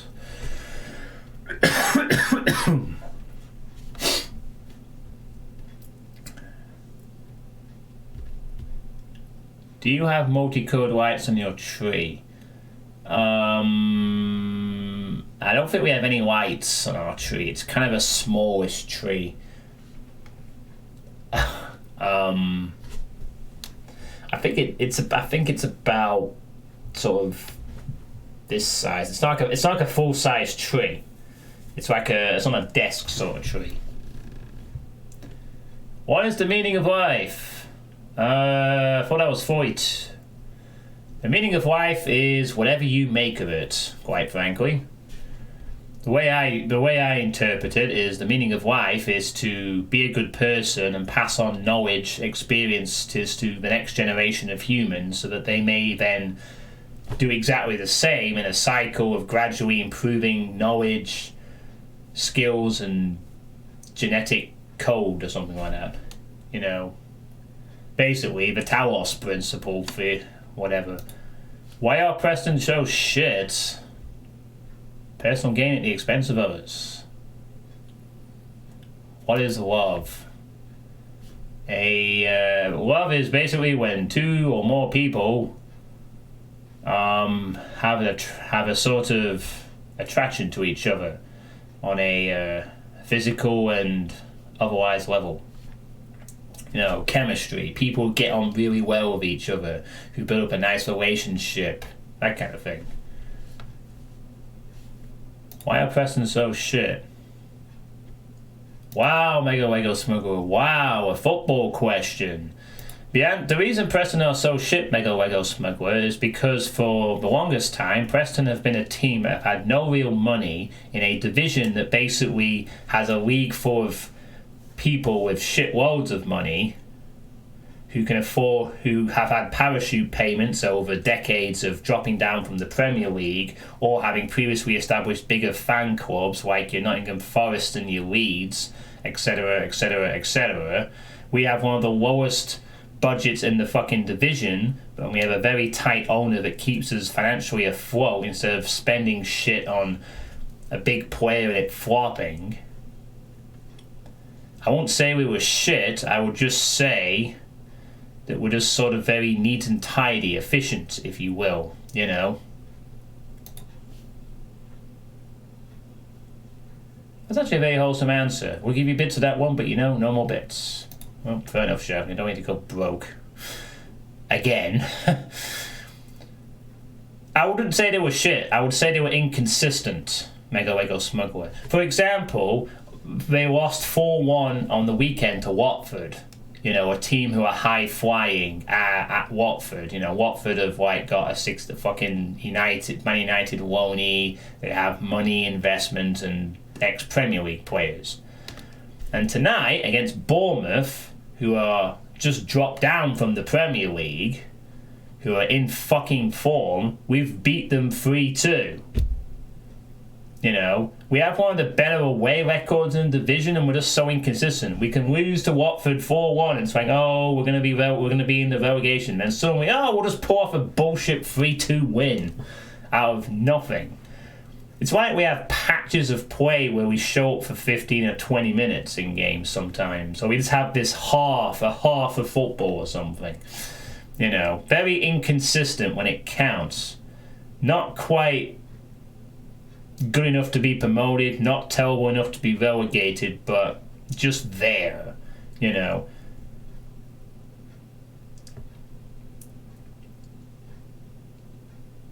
There's a lot of clubs like that in the Championship and lower, you know. Clubs that are just hanging around and doing things. They have their moments, but they're largely just there, I guess. So I won't say they were shit, no. Absolutely not. Although one of the biggest reasons is simply we don't have a striker.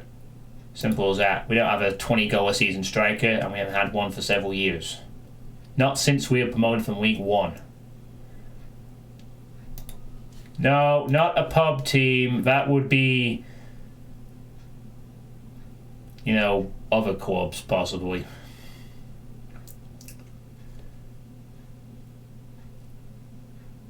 Honestly, if we had a 20-goal a season striker, we would probably do a lot better. That's usually what you need to succeed in the Championship. You need that sort of proven striking talent. And we've not had that for a while. So, why would a football team need money for parachutes? I assume you're kidding. You do know what the parachute payments are, right? It's basically money that teams get when they drop out of the Premier League to accommodate for the wage, to support wages for several years while they're in the Championship, because they get less money from TV income and whatnot. Love me, Greggs.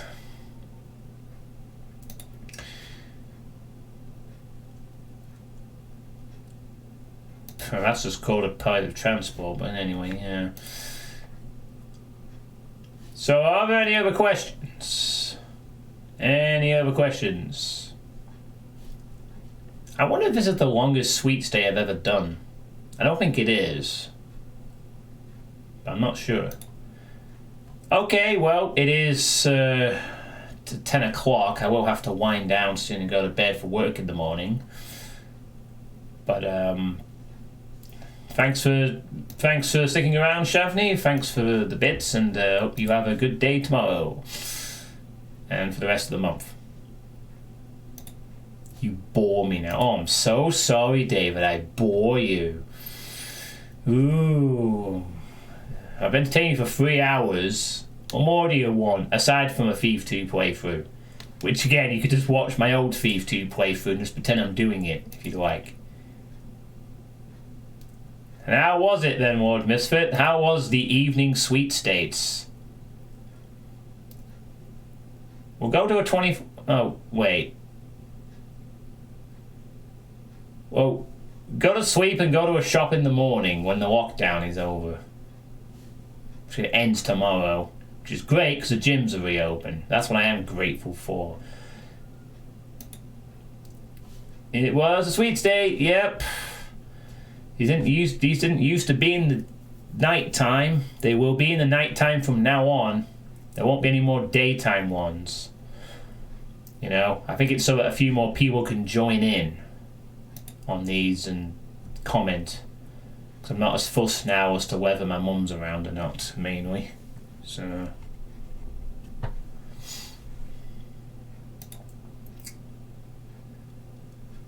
Okay, so I guess that's going to be it for tonight. I think we've talked about a lot of cool stuff.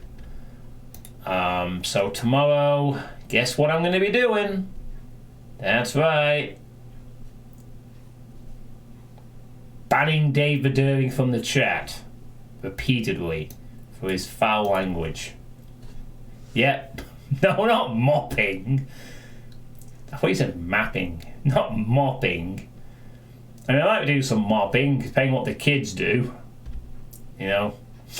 But mapping, yeah, back to mapping again. I still need to get the Iron Mans. I don't know if the Iron Mans have been released actually. Yeah, I've not checked. Let me see if they've been released real quick. Either of them. Let's see how Naza and Pegleg are doing for this month in terms of releasing those. Oh, whoa. Oh, okay. The endurance tournament is a new thing this month as well, isn't it? The endurance tournament.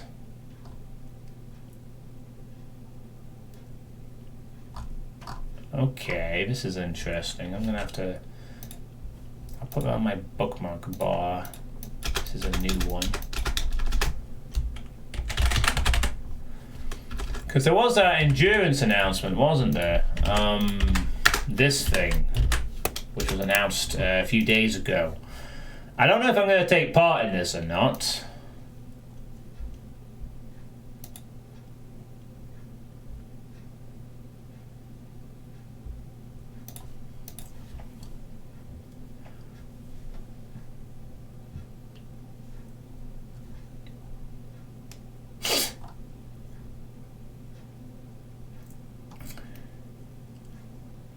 seems like you can actually die in this one. As many times as you want, I guess. You just can't save a load. Only victory allowed. I'm not actually seeing the rules for this. So you can either choose Ultra Violence, UV Fast, and Nightmare only. Better chances to get a better score with higher skills. Only victory allowed. You die and you lose, or restart another trial over and endure until winning. Only send your victory submission. This should go without saying, but again, no cheats. No gameplay mods, visual mods allowed, no pistol starting or be continuous, no saves, no loading. Free look is allowed, any source port, no dynamic lights. Oh, sorry, that's the challenge competition rules. So it's different. Oh, fucking hell, there's different. Sorry, there's different things, I guess. Okay, standard competition rules. Any skill level is valid, includes Nightmare. UV Fast is also allowed. No cheats, no gameplay mods, which allowed. You can die as much as you like. Lol. No pistol starting. You can save up to 3 total times per map. You must follow the competition indicators. Secret boss fellows that spot taking away some cool insect items. Oh jeez, this is so what's the idea? So basically what? You just play until you've okay. So in a standard challenge I can just save up to 3 times in a map per map. And they calculate how long it took to finish, skill level chosen, category, and total progress. Okay. So it's basically Iron Man, but with saves and limited saves, and you can keep going, I guess. And you're scored by how well you endure. Oh, this seems so complicated. I mean, it's only for playing Doom, so it's not lengthy, but it seems a bit weird. I may or may not bother with this one. I'll have to see. Yeah, I don't know. And then there's 2 different types of thing as well. There's a standard competition and the challenge competition. The challenge competition apparently just involves playing thy flesh consumed. And there's like, you're not allowed to save in that one, so that's your extra thing.